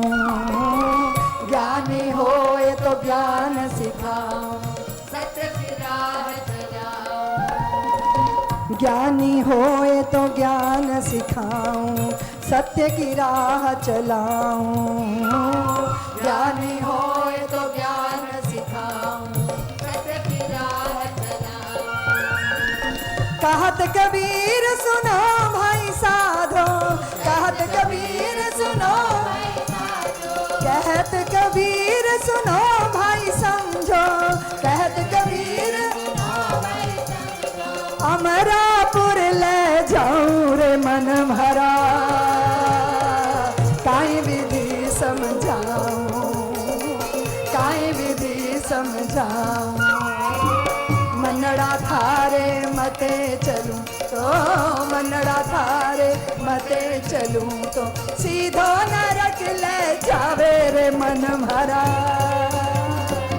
काई विधि समझाऊं, काई विधि समझाऊं, काई विधि समझाऊं, काई विधि समझाऊं, काई विधि समझाऊं, काई विधि समझाऊं, काई विधि समझाऊं, काई विधि समझाऊं, काई विधि समझाऊं। सौरभ पल्लव मदन विलोका, मदन विलास। बहुत विचित्र सी दशा है। भगवान ने तीसरा नेत्र खोल के काम को भस्म किया है, और जब रति ने रुदन किया है तो भगवान ने करुणा अवतार प्रभु शंकर कहते हैं देवी, वो अनंग रूप में सबके हृदयों में विराजेगा। और जब यदुकुल में भगवान कृष्ण का अवतार होगा तो उनके पुत्र के रूप में जो जन्मेंगे वो तेरे ही पति कामदेव। आश्वासन मिला है, और शंकर भगवान से हम सीख सकते हैं कि क्रोध किस पर करना चाहिए और करुणा किस पर बरसानी चाहिए। क्रोध एक उपकरण है जिसका इस्तेमाल किया जा सकता है। क्रोध अगर वो सिर पे सवार रहेगा पूरे समय तो वो नष्ट कर देगा। आग के की चूल्हे तक की सीमा है, उसके बाहर आएगी तो फिर वो भोजन नहीं बनाएगी, फिर वो घर को जला के तबाह कर देगी। इसलिए हमारे भीतर की ऊर्जा का सदुपयोग, जहाँ क्रोध है वहाँ हमेशा उनको क्रोधावतार थोड़ी कहा गया है। करुणावतारम संसार सारम भुजगेंद्र हारम सदा वसंतम हृदयारविंदे भवम भवानी सहितम नमः। और चले, पत्री लेके सप्तऋषि गए हैं सुनैना के यहाँ, और यहाँ सब देवजन भी तैयार हुए हैं, और अद्भुत बारात है। शंकर की बारात तो जगत प्रसिद्ध बारात है। और देव बहुत, बाबा ने देवों को बहुत निंदा की है। ये देव जो है भोगी हैं, स्वार्थी हैं, बहुत कुछ कहा है देवताओं के लिए। और यहाँ दूल्हे को सजाने की किसी को चिंता नहीं है, सब अपने अपनी सजावट में लगे हुए हैं। अब दूल्हा की सजावट कौन करेगा, तो उसके लिए तो दूल्हे के जो गण हैं वो, और जैसे जैसे गण होंगे वैसा ही तो श्रृंगार होगा। और अद्भुत श्रृंगार है। कुंडल कंकन पहरे ब्याला, तन विभूति पट केहरी छाला, शशि ललाट सुंदर सिर गंगा, नयन तीन उपभीत भुजंगा। कैसी अद्भुत स्वरूप है भगवान का। डेरा तो शमशान में है जी। हाँ, कोई हमारे घर में मेहमान आ जाए तो कितने दिन रखोगे मेहमान को? हफ्ते, 2 हफ्ते, 1-2 महीने। और मेरे शिव यहाँ रहते हैं शमशान में। वहाँ जब कोई एक बार जाता है ना तो फिर परमानेंट उसका डेरा वहीं हो जाता है। अतिथि को जब स्वीकारते हैं तो फिर हमेशा के लिए स्वीकारते हैं। चिताभस्म लपेट के जगत के नश्वरता का बोध कराते हैं शंकर भगवान। हाथ में क्या है? त्रिशूल। काम, क्रोध, लोभ के ये 3 शूल जिसके अंकुश में होते हैं वो शिव कहलाता है। एक जटा का जूड़ा बना दिया, उस पर एक सांप को मयूर मुकुट के रूप में सजा दिया। अब तुम कहती हो दीदी माँ लोग हमसे बहुत ईर्ष्या करते हैं, हम जो गहने ले आते हैं देरानी भी उसी तरह के पहनने की रीस करती है। अब कोई शंकर की नकल करके दिखाए, पहन सकते हैं ऐसे गहने? काल ब्याल बिच्छुओं के कान में लटकाए हैं झुमके और भुजंग का उपवीत धारण किया है और अद्भुत नंदी के ऊपर सवार हैं और सामान्य दूल्हा घोड़े पे चढ़ के जाता है और ये धर्म की सवारी करते हैं। सत्य, दान, दया, धर्म चतुर्थ पाए नंदी वृषभ, वृषभ उसका प्रतीक है। और भगवान इंगित करते हैं कि भस्मीभूत हो जाएगी ये काया किसी दिन।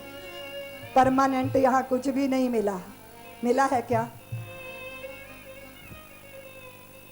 बहुत लोग याद नहीं रखते। एक जने लोग मुझे बोले दीदी माँ हमारी संस्था शमशान घाट में ना बाउंड्री बनाना चाहती है, हम चंदा इकट्ठा कर रहे हैं। तो मैंने कहा तुम शमशान घाट में बाउंड्री क्यों बना रहे हो, वहाँ दीवारें बनाने की क्या जरूरत है, क्यों जरूरत क्यों नहीं है?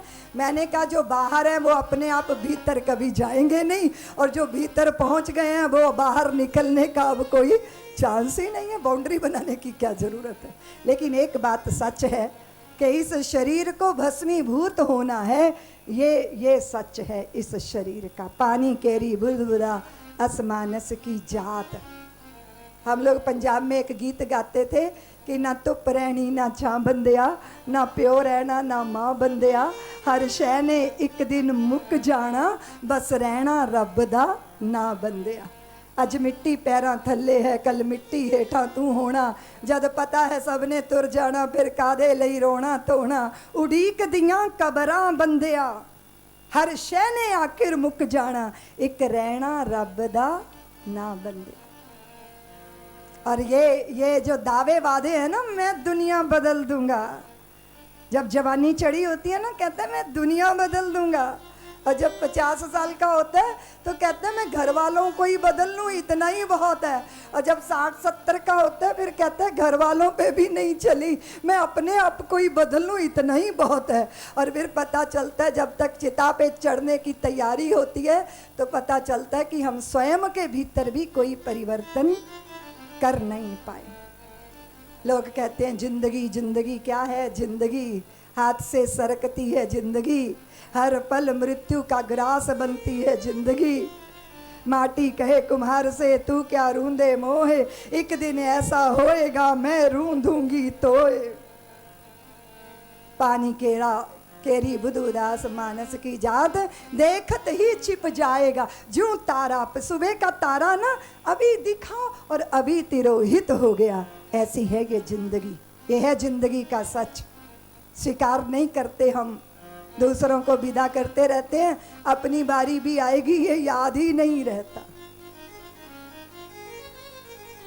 इसलिए भगवान की ये दूल्हा स्वरूप हमें बोध कराता है, भस्मीभूत इस देह को होना ही है, ये निश्चय है। और अद्भुत बारात है, जगत प्रसिद्ध बारात है। और सबने कहा कि भाई ये दूल्हा जो है ये भूत प्रेत सारे शमशान के सारे भूतों को निमंत्रण दिया, और मेरे शिव वो हैं जो अशिव को भी धारण कर लें और उसे शिव बना दें, शुचि अशुचि जिनको सब स्वीकार है। इसलिए तो शिवालय के द्वार खुले रहते हैं रात दिन। ऐसा तो नहीं कि 11 बजे से 5 बजे तक ही मिलेंगे, कभी भी मिलेंगे, किसी को भी मिलेंगे, नहाए धोए हो या नहीं हो, बस शिव को आप स्वीकार होते। समता की भूमि पे विराजमान है शिव, और अगर आप शिव परिवार का दर्शन करोगे तो और आनंद आएगा। इनकी सवारी बैल है और भवानी की सवारी शेर है और गणपति की सवारी मूसक है और कार्तिकेय की सवारी मोर है, और ये सब विपरीत स्वभाव के हैं। अगर अकेले में शेर पा जाए बैल को तो उसका तो 2-1 दिन के भोजन की व्यवस्था हो जाएगी, और अगर मोर को मिल जाए सर्प तो कैसी दशा होगी। हाँ, सर्प की हम देख सकते हैं ना, और सर्प अगर मूसक को देख ले, छोटा मोटा नाश्ता तो हो ही सकता है। विपरीत स्वभाव के व्यक्ति भी एक साथ रह सकते हैं जहाँ विवेक की भूमि होती है, जहाँ समता की भूमि होती है, जहाँ ज्ञान का आधार होता है। विपरीत रुचियों के लोग भी एक साथ रह सकते हैं। यही है भगवान के इस परिवार का बोध। सबने कहा भाई ऐसा दूल्हा इनके साथ तो हम जाएंगे नहीं, तो ब्रह्मा जी ने कहा दिमाग खराब हो गया, अगर दूल्हे का ही बहिष्कार कर दोगे तो वो तो समाधि लगा के बैठ जाएंगे, अब तो कामदेव भी भस्म हो चुके हैं, फिर इनको कौन जगाएगा। तो फिर रास्ता निकालो। रास्ता ये है कि अपने अपने समाज को सजा के अपना अपना अलग अलग चलते हैं। और पता चला बारात आगे आगे जा रही है, ब्रह्मा विष्णु इंद्र कुबेर यक्ष किन्नर, और दूल्हा सबसे पीछे। अभूत प्रेत उनके अद्भुत अद्भुत बाबा ने जो है उसका वर्णन किया है, अद्भुत वर्णन किया है कि तन खीन कौ अति पीन, पावन कौ अपावन, गति धरे भूषण कराल कपाल कर, सब सत्य सौनित रक्त से भरे हुए शरीर। कोई मुख वाला है, कोई बहुत मुख वाला है, किसी का कबंद ही कबंद है, किसी के भुजा है ही नहीं है, उछलते कूदते। और जैसे ही बारात पहुंची है हिमाचल के द्वार पर, नगर में जय जयकार होने लगी। और पहले विष्णु भगवान को देखा, अरे बोले यही है दूल्हा। विष्णु भगवान बोले हम नहीं हैं दूल्हा, हम तो बाराती हैं। अरे जब बाराती इतने खूबसूरत हैं तो दूल्हा कितना खूबसूरत होगा। भगवान मुस्कुराने लगेंगे कि पहले देख तो लो दूल्हे को, जिंदा भी बचोगे या नहीं ये तो भविष्य ही बताएगा। और पता चला कि सबका स्वागत, सबका उतारा हुआ। और जैसे ही भगवान की बारात पहुंची, नंदी पे सवार, दिशाएं प्रकंपित हो गईं, सारा नगर हाहाकार करने लगा, भय ही भय, हाहाकार मच गया। शंकर भगवान कहते हैं सब कहाँ चले गए, लगता है यहाँ हिमाचल के नगर में कर्फ्यू लग गया। तो नंदी बोले यक्ष किन्नर के जहाँ आप विराजते हो वहाँ ऐसा ही हो जाता है। चारों तरफ देखते देखते बाजार खाली हो गए और दिशाएं सूनी हो गई। चलो हम जरा मानस में भगवान को दूल्हे के रूप में देखते हैं। हाथ ऊपर करके ताली बजा लिए जरा और भगवान का स्वागत कीजिए।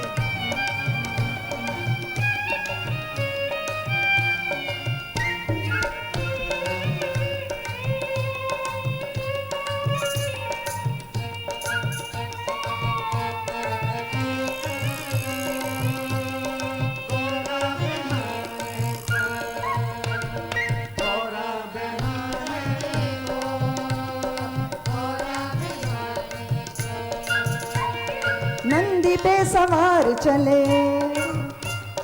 नंदी पे सवार चले, भूत प्रेत पार चले। नंदी पे सवार चले, भूत प्रेत पार चले, अंबिकार जाने को, गौरा बिहाने को, गौरा बिहाने को, गौरा बिहाने को, गौरा बिहाने को।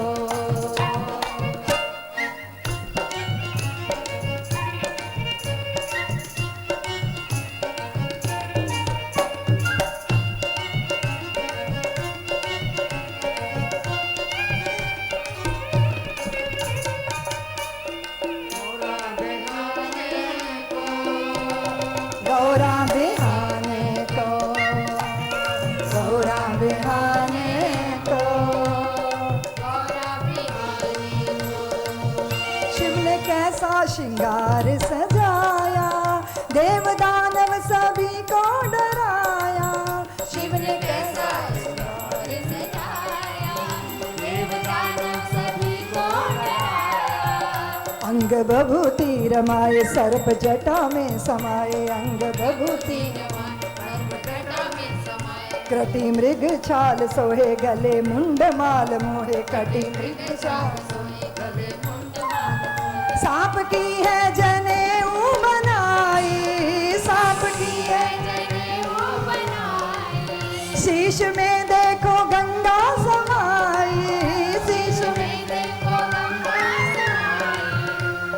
भूत प्रेत नृत्य करें, भांति भांति सांग धरें। भूत प्रेत नृत्य करे, भांति भांति सांग धर, माया दिखाने को, गौरा बिहाने को, गौरा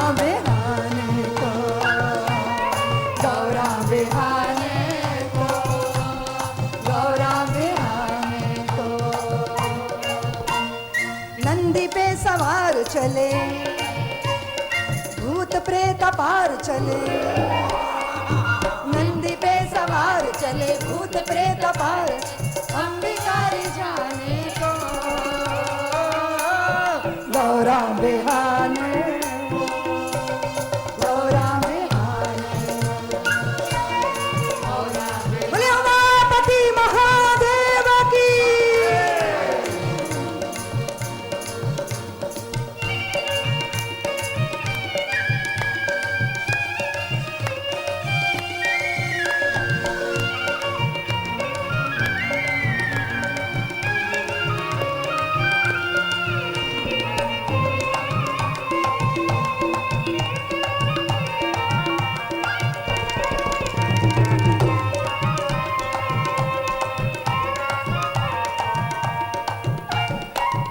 कैसे हैं ये अनोखे बाराती, इनकी शोभा बताई न जाती। ऐसे हैं ये अनोखे बाराती, इनकी शोभा बताई न जाती। कोई बिना पाँव चले, कोई बिना शीश मिले, कोई गज समान भारी, कोई कंकाल धारी। नाग नागिन है श्रृंगी बजाए, नाग नागिन है श्रृंगी बजाए। बिच्छू दे ताल ठुमका लगाए, बिच्छू दे ताल ठुमका लगाए। भोला गांजा भांग पिए, मचले उमंग लिए। भोला गांजा भांग पिए, मचले उमंग, डमरू बजाने को गौरा बिहाने को, गौरा बिहाने को, गौरा बिहाने को, गौरा बिहाने को। नंदी पे सवार चले, भूत प्रेत पार चले। नंदी पे सवार चले, भूत प्रेत पार चले, अंबिका जाने को गौरा बिहाने को, गौरा बिहाने को, गौरा बिहाने को, गौरा बिहाने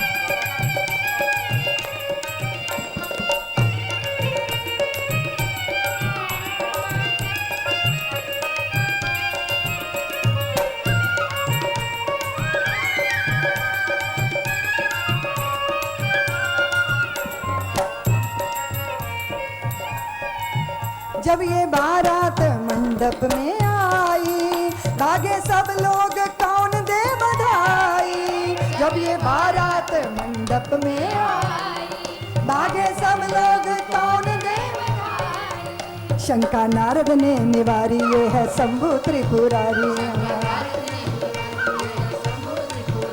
शिव गौरी व्यार चाहे, सब मिलकर मंगल गाए। आँख में ना की देखो भर आई, आँख में ना की देखो भर आई। पिता रो रो के देते बधाई, पिता रो रो के देते बधाई। तीनों लोग हर्षाए, देव पुष्प बरसाए। तीनों लोग हर्षाए, देव पुष्प बरसाए। सृष्टि रचाने को गौरा बिहाने को, गौरा बिहाने को, गौरा बिहाने को, गौरा बिहाने को। नंदी पे सवार चले, भूत प्रेत पार चले। नंदी पे सवार चले, भूत प्रेत पार चले, अंबिका बिहाने को गौरा बिहाने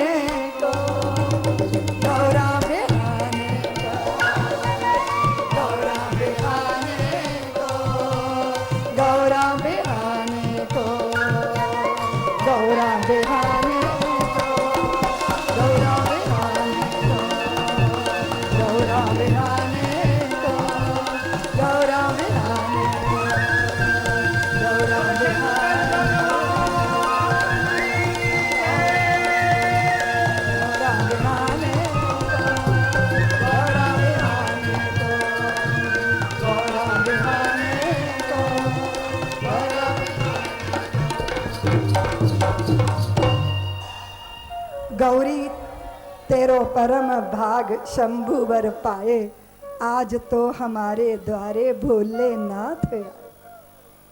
गौरी तेरो परम भाग शंभु वर पाए, आज तो हमारे द्वार भोलेनाथ आए। जिनको शमशान में नाचना चाहिए वो भूत आज हमारे नगर के बाजार में नाच रहे हैं। और लेकिन जब दृष्टि मिली तो सबको धन्यता का बोध हुआ। और बहुत सुंदर अद्भुत विवाह है। वेद मंत्र मुनिवर उच्च रही, जय जय जय शंकर सुर करही।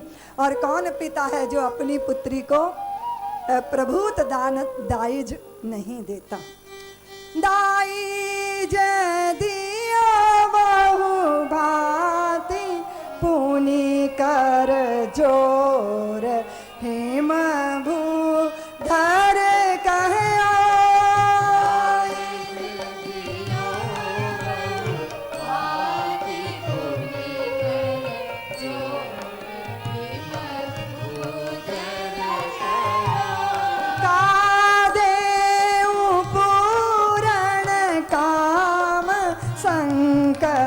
चरण पंकज गही रहे।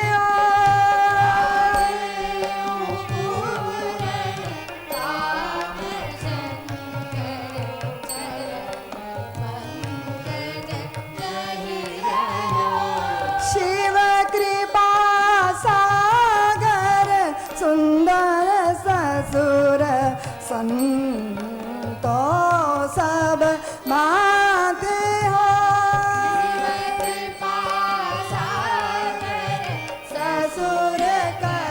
संतोष सब भारी पुनि गाहे पद पाथो जय मैना प्रेम परि पूरण हिया।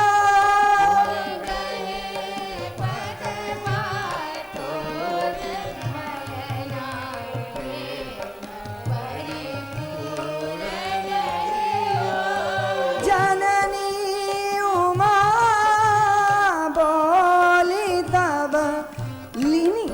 कैसा सुंदर भाव है। दाइज हमारे देश में बड़ी चर्चा चलती है। लोग कहते हैं दीदी माँ बेटियों की हत्या इसीलिए हो रही है कि दाज देना पड़ता है। लेकिन कौन पिता है जो अपनी पुत्री को अचल संपत्ति नहीं चल संपत्ति देना नहीं चाहेगा। लेकिन ये बहुत बुरा है कि किसी के पिता का गला दबा के आप उसकी सारे जीवन की संपत्ति को छीनना चाहो। लेकिन यहाँ तो बहुत सुंदर भाव है। दाइज दियो बहु भांति पुनि कर जोर, हाथ जोड़ के करबद्ध सर्वस्व देता है पिता, अपना हृदय का टुकड़ा दे देता है पिता।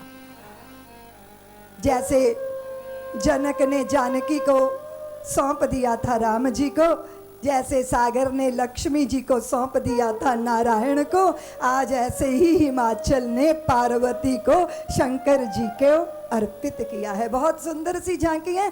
गौरी शंकर भगवान का दर्शन करते हुए जय जयकार करेंगे। और माँ बहुत अधीर हुई हैं। विदाई की बेला ऐसी ही होती है। कण्व ऋषि के आश्रम में रहने वाली शकुंतला को जब विदा किया था तब कण्व ऋषि भी रोए थे। ये बेला तो ऋषियों मुनियों को भी अधीर कर देती है। कत विधि सिरजी नारी जगमाही, पराधीन सपने सुख नाही।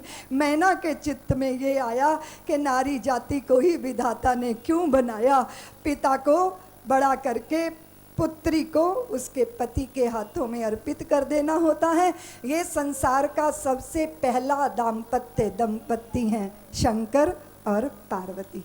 और चलिए जरा देखते हैं हम, जब विवाह होता है तो लोग हनीमून मनाने इधर उधर जाते हैं, लेकिन शंकर पार्वती का विवाह हुआ है तो इस विवाह के बाद का दृश्य अद्भुत दृश्य है। उसकी झांकी जरा सी ले पाएंगे और हमें भगवान के जन्म पर पहुंचना है और बीच की पूरी कथा को छलांग मार मार के निकलना पड़ेगा।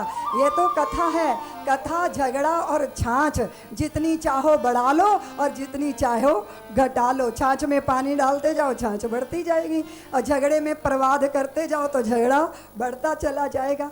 तो कथा के बीच में से कथा निकलती है, जैसे पात में से पात निकलता है। पर इतनी बड़ी कथा के सागर को हम समय की जरा सी कटोरी में तो भर नहीं सकते ना। बस कहीं दूर से परिक्रमा करेंगे, कहीं थोड़ी सी डुबकी लगाएंगे और कहीं दर्शन करके ही आगे बढ़ जाएंगे। चलो वहाँ चलते हैं जहाँ राम कथा का प्रादुर्भाव होगा।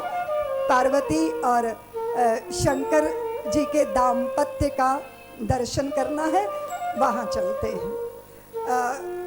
बहुत सुंदर सी झांकी है। भगवान ने मुनियों के चीर पहने हैं और आनंद में विराजे हैं। पार्वती सम्मुख आई हैं और जैसे ही पार्वती को देखा तो भगवान ने वाम भाग में आसन दिया है और बहुत बहुत आदर किया है। मैं भारत के पुरुष जो पति बनते हैं उनको एक दृष्टि, एक दर्शन, एक दृश्य का कराना चाहती हूँ। तो चलिए वहाँ चलते हैं जहाँ भगवान पार्वती का आदर करते हुए दिखाई देते हैं। यहाँ सहज रूप से ये बात होती है कि पत्नी को आदर करना चाहिए। यहाँ पति देव पत्नी का आदर कर रहे हैं। जान प्रिया आदर अति कीना, वाम भाग हर आसन दीना। जान प्रिया आदर अति कीना, वाम भाग आसन दीना। जान प्रिया आदर अति कीन्हा, वाम भाग हर आसन दीना। जान प्रिया आदर अति कीन्हा, वाम भाग आसन दीना। मैंने देखा जब दूल्हा दुल्हन आते हैं तो फिर बारात में पानी वानी, दूध डाल के, दूब डाल के, गहने डाल के फिर दूल्हा दुल्हन की जोर आजमाइश होती है। और लोग उकसाते हैं दूल्हे को कि जबरदस्ती छीन लेना, हार मत जाना, नहीं तो पूरी जिंदगी छाती पे चढ़ी रहेगी। और मुझे लगता है कि बलपूर्वक कोई किसी के मांग का सिंदूर तो हो सकता है, पर बलपूर्वक किसी के अनुराग का सिंदूर नहीं हो सकता। जब प्यार करोगे तब प्यार पाओगे। हाँ, समान जगह पे खड़े होना होता है पति पत्नी को। एक इतना ऊंचा और एक इतना नीचा, तब तो मिलन कभी हो नहीं सकता। और याद है ना तुमको कि रेवती 9 हाथ ऊंची थी और वो बलदेव जी को ब्याई गई थी। इतनी थी ऊंची, बड़ा आश्चर्य होता है। हाँ, हो सकता है। वो तो द्वापर में ब्याई गई, वो त्रेता युग की होंगी तो होंगी इतनी ऊंची, पर मुझे लगता है वो गुणों में ऊंची थी। और जब बलदेव जी से ब्याई गई तो वो ऊंचे गुणों वाली रेवती भी जो है वो नीचे उस स्तर पर जहाँ पति देव हैं।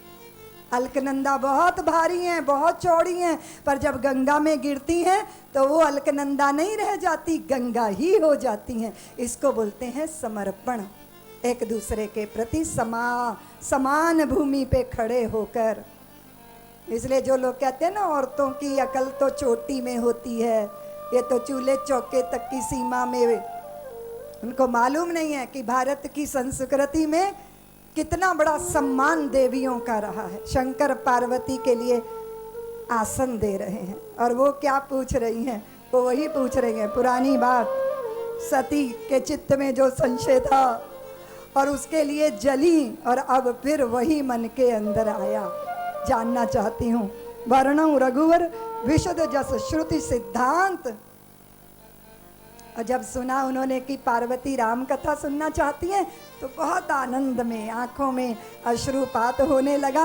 और धन्य धन्य गिरिराज कुमारी, तुम समान नहीं कोई हितकारी। पत्नी के अतिरिक्त पति का हितकारी कोई हो ही नहीं सकता। पत्नी चाहे तो पति के खजाने में पुण्यों की पूंजी जमा कर सकती है और ना चाहे तो उसको काले बाजार में भी पहुंचा सकती। धन्य धन्य गिरिराज कुमारी, तुम समान नहीं कोई हितकारी। धन्य धन्य गिरिराज कुमारी, तुम समान जो कथा आप जानना चाहती हो देवी, वो लोक हितकारी कथा, वो लोक का मंगल करने वाली कथा। प्रभु मुझे बताइए कि भगवान ने जन्म क्यों लिया। शंकर भगवान बताते हैं, राम जन्म के हेतु अनेका, परम विचित्र एक थे एका।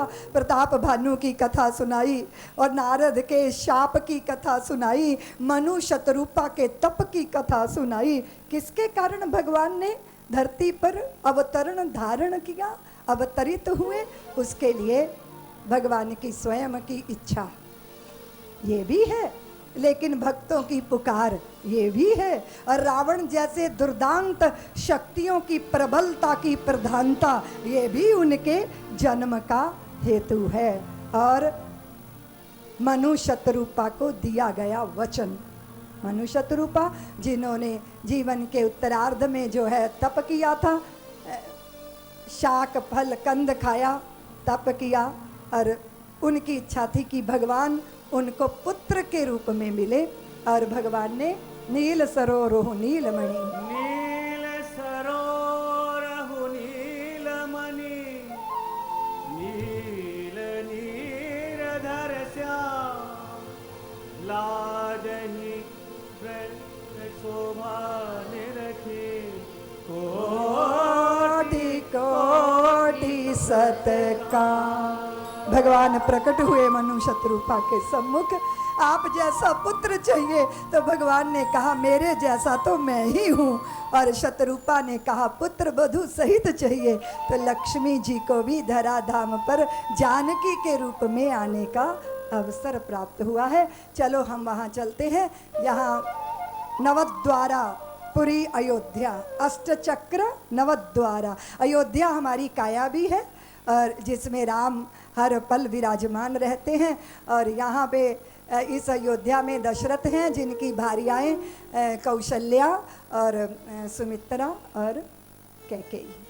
एक गंगा है, एक यमुना है और एक सरस्वती है। गंगा यमुना की महिमा दिखाई देती है, पर सरस्वती की महिमा दृश्य है। पर बिना सरस्वती के तो त्रिवेणी संगम संभव होता ही नहीं है। जीवन का उत्तरार्ध आया है और पुत्रेष्टि यज्ञ करवाया गया है। और देवताओं ने भी प्रार्थना की है, अधरा ने प्रार्थना की है, ब्रह्मा जी ने भी प्रार्थना की है। श्री हरि धरा धाम पर मनुष्य रूप धारण करके आए, जय जय सुर नायक जन सुखदायक, प्रणत पाल भगवंता की स्तुतियां गुंजरित हुई है। और पुत्रेष्टि यज्ञ में पायस लेकर यज्ञ नारायण जब प्रकट हुए हैं, देवियों ने वो पायस खाया है, अंतर्वतनी हुई है। और गर्भनी जब होती हैं देवियां, तो बहुत महत्वपूर्ण होता है उनकी चित्त चेतना में शुभता होना। कौशल्या से पूछती हैं अरुंधति कि कौशल्या तेरे मन में क्या आता है? तो कौशल्या ने कहा मुझे संकोच लगता है बताने में। इसको क्या बोलते हैं? दोहद होना। हाँ, कुछ खाने को दिल करता है। कुछ देवियां कहती हैं हमको इमली खानी है, मिर्ची खानी है। और कहीं कहीं किसी का चित्त शांत हो जाता है और किसी का चित्त चपल हो जाता है, क्योंकि गर्भ में जो आया है उस जीव के स्वभाव का भी कुछ प्रभाव होता है और माता के स्वभाव का भी प्रभाव होता है। तो सुमित्रा से पूछा जाता कि आपको कैसा लगता है? तो वो कहती कि मुझे लगता है मैं कौशल्या के ही पास रहूं, कैकेयी के ही पास रहूं, मैं खूब जी भर के सेवा करूं। मुझे लगता है कि मेरे गर्भ में तुम दोनों के पुत्रों के सेवक आकर बैठ गए हैं। और कैकेयी कहती अरुंधति से माते मुझे ऐसा लगता है कि मैं अपने सारे गहने दान कर दूं, मैं जटाजूट बना लूं, किसी जंगल में धूनी रमा के बैठ जाऊं। मुझे लगता है कोई तपस्वी मेरे पेट में आकर बैठ गया है। कौशल्या को जब पूछा जाता वो कहती कि माते मुझे लगता है कि सारे जग को मैंने ही बनाया है, सारे पशु पंछी सारे शुभ शुभ मेरे ही भीतर है। मुझे लगता है कि कोई भूखा ना रहे, कोई प्यासा ना रहे। माते मुझे लगता है कि जगत का तारणहार मेरी कोख में आके विराजमान हो रहा है, दोहद हो रहे हैं।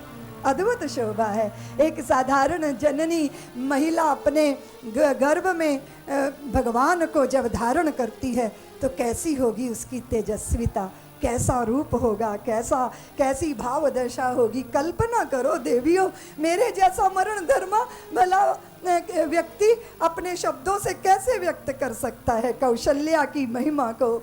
और एक बात तो निश्चित है देवियों, चाहे साक्षात परमात्मा क्यों ना हो, अगर उनको धरती पे आना होगा तो किसी ना किसी कौशल्या की कोख का आश्रय लेना पड़ेगा, किसी ना किसी सुमित्रा को माध्यम बनाना पड़ेगा।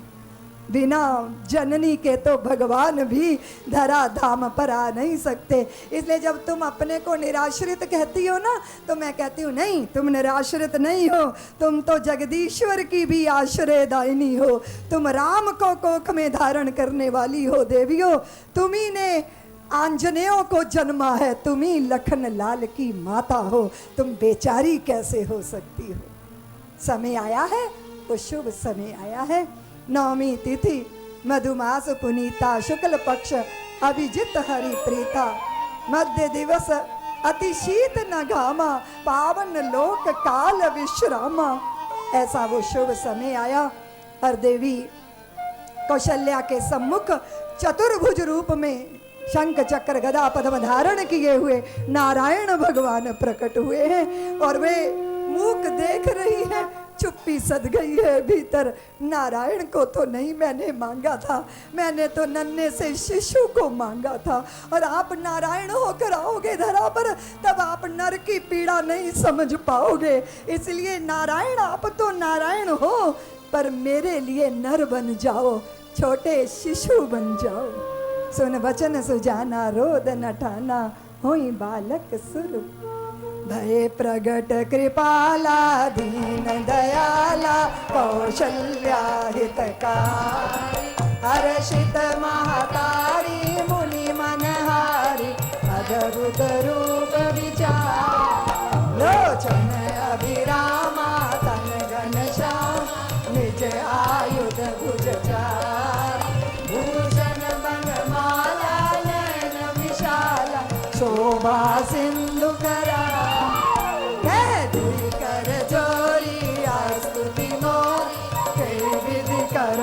अनंता माया गुण ज्ञानातीत अमान, वेद पुराण भनन करुणा सुख सागर, सब गुण आग जय गावन श्रुति संता। सो मम हित लागी अनुराग, प्रगट श्रीकंठ, ब्रह्मांड निकाया निर्मित माया, रोम रोम प्रतिवेदक। मम उरसो वासी यह उपहासी, सुनत धीर मति तिरना। उपजा जब ज्ञाना, प्रभु से काना,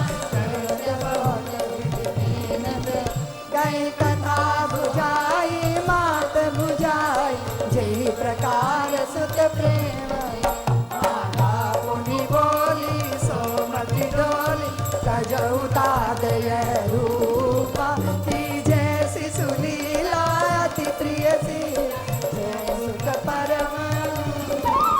सुन वचन सुजाना, रोद न ठाना, होई बालक सुरभूप। ये चरित जो गावई हरि पद पावन, तेना परई भवकु। विप्र धेनु सुर संत हित,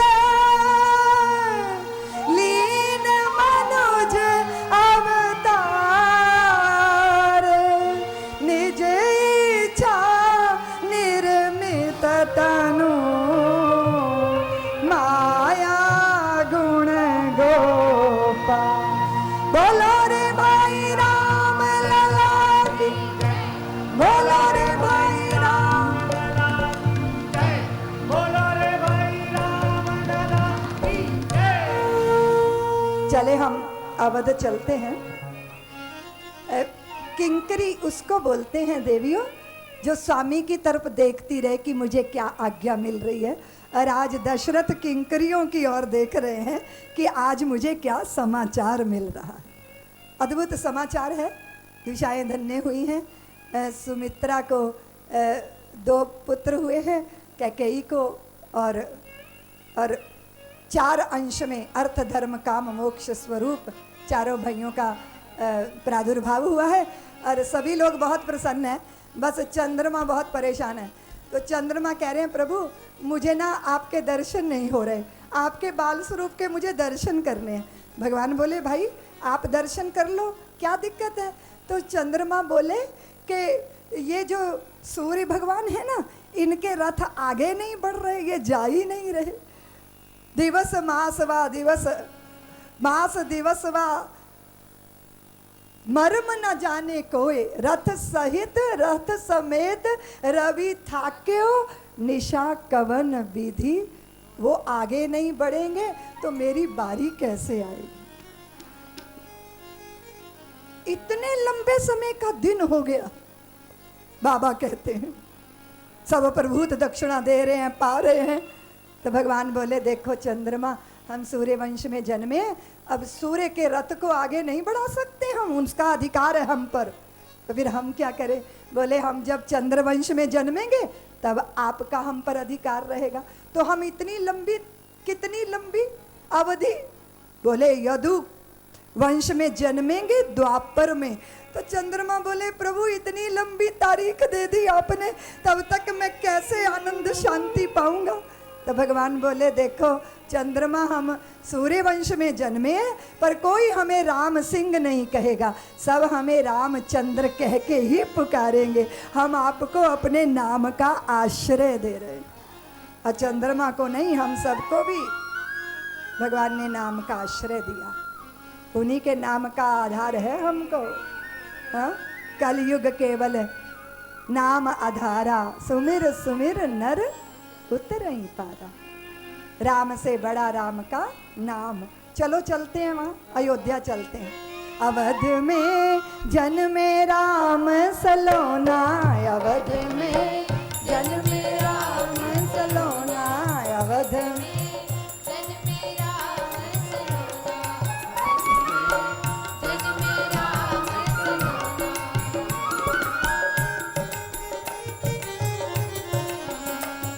बोलिए दशरथ नंदन भगवान की, कौशल्या नंदन भगवान की।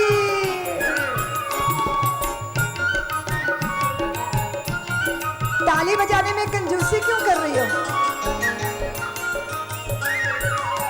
रानी कौशल्या के पुत्र भय हैं, रानी कौशल्या के पुत्र भय हैं, रानी कौशल्या के पुत्र भय हैं, रानी कौशल्या के पुत्र भय हैं। राजा दशरथ के छोना, अवध में जन्मे राम सलोना, अवध में जन्मे राम सलोना।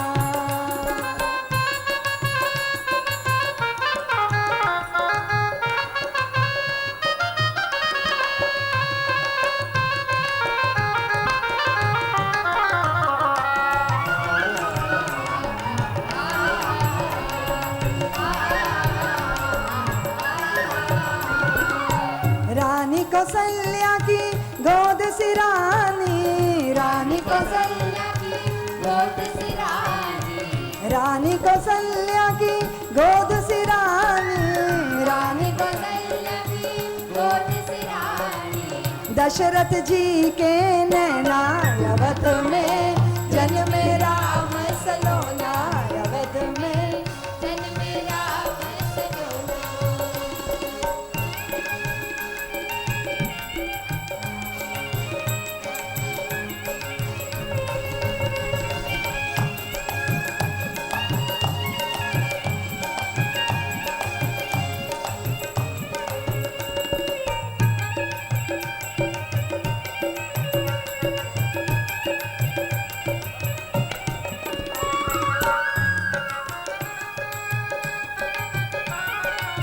बंधनवार बंद दरवाजे, बंधनवार बंद दरवाजे, बंधनवार बंद दरवाजे, बंधनवार बंद दरवाजे, बंधनवार बंद दरवाजे, बंधनवार बंद दरवाजे।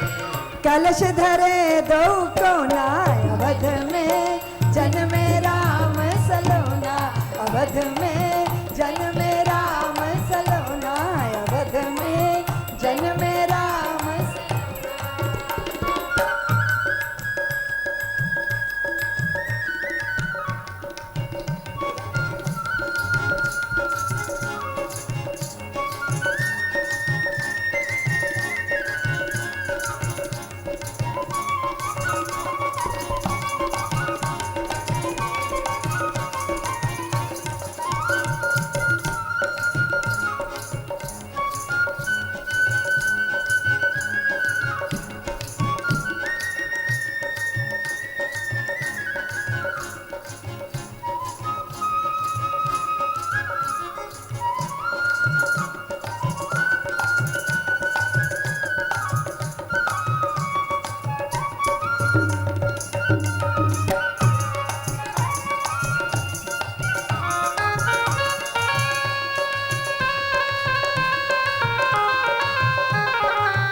जुड़ सखियां सब मंगल गावे, जुड़ सखियां सब मंगल गावे, जुड़ सखियां सब मंगल गावे, जुड़ सखियां सब मंगल गावे, मंगल गावे जी मंगल गावे, मंगल गावे, मंगल गावे जी मंगल गावे, जुड़ सखियां सब मंगल गावे, जुड़ सखियां सब मंगल गावे, ऐसा हुआ ना होना जन्मे राम सलोना, अवध में जन्मे राम सलोना, अवध में जन्मे राम सलोना। बोले दशरथ नंदन भगवान की, कौशल्यानंदन भगवान की, बोलिए राम जी लला की, लखन लाल की, शत्रुघ्न महाराज की, भरत जी महाराज की, आज के आनंद की, अयोध्या धाम की, भारत माता की। राम जन्म भयो आज बजरे ढप झांझरिया, राम जन्म भयो आज बजरे ढप झांझरिया, राम जन्म भयो आज बजरे ढप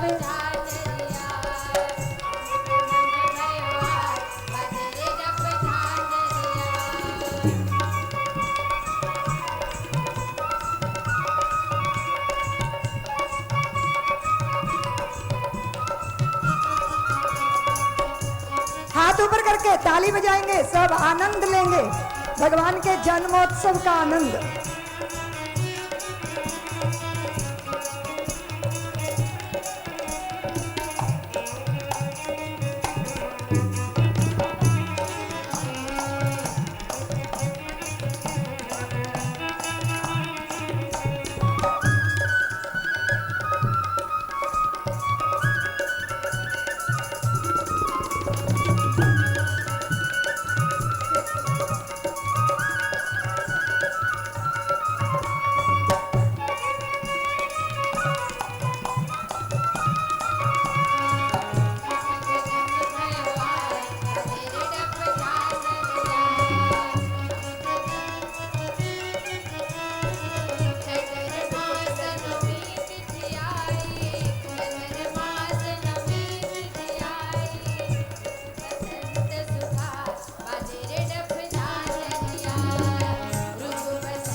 राम जन्म भयो आज बजरे ढप झांझरिया, राम जन्म भयो आज बजरे डप झांझरिया।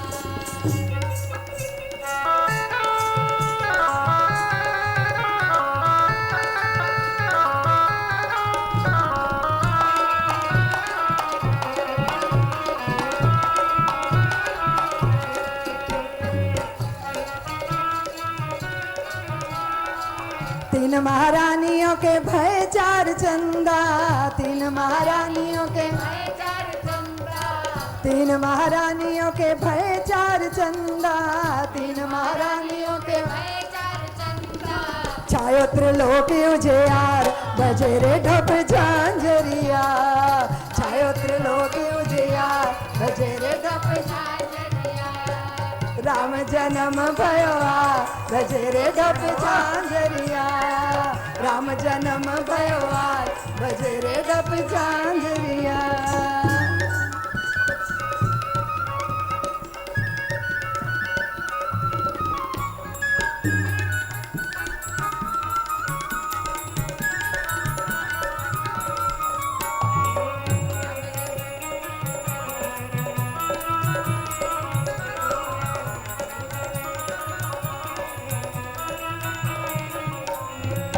राम लखन और भरत शत्रुघ्न राम लखन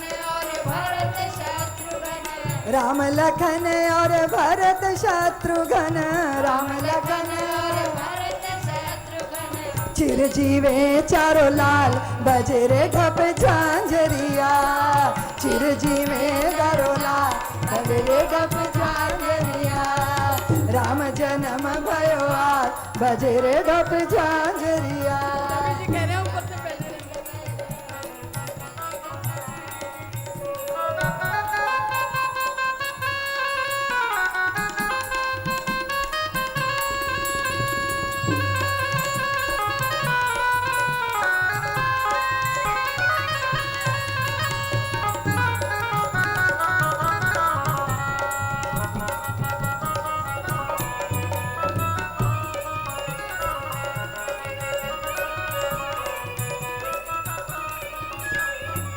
माता कौशल्या पलना झूला में माता कौशल्या माता कौशल्या पलना झूला में माता कौशल्या दशरथ जी बारी बारी जाए बजे रे ढप झांझरिया दशरथ जी बारी बारी जाए बजे रे ढप झांझरिया राम जन्म भयो आ बजे रे ढप झांझरिया राम जन्म भयो आ बजे रे ढप झांझरिया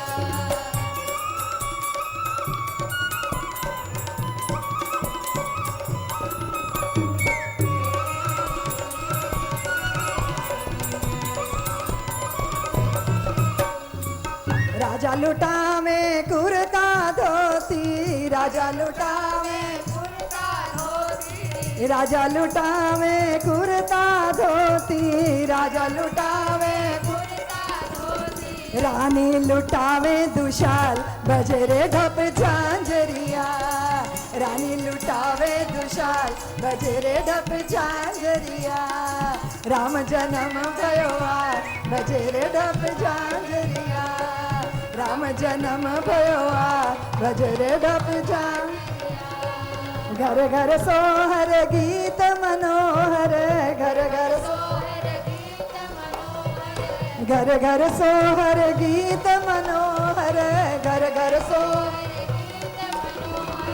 सखियां मंगल गात बजे रे ढप झांझरिया सखियां मंगल गात बजे रे ढप झांझरिया राम जन्म भयो आ बजे रे ढप झांझरिया राम जन्म भयो आ बजे रे ढप झांझरिया राम जन्म भयो आ बजे रे ढप झांझरिया राम जन्म भयो आ बोले राम लला की दशरथ नंदन भगवान की बोले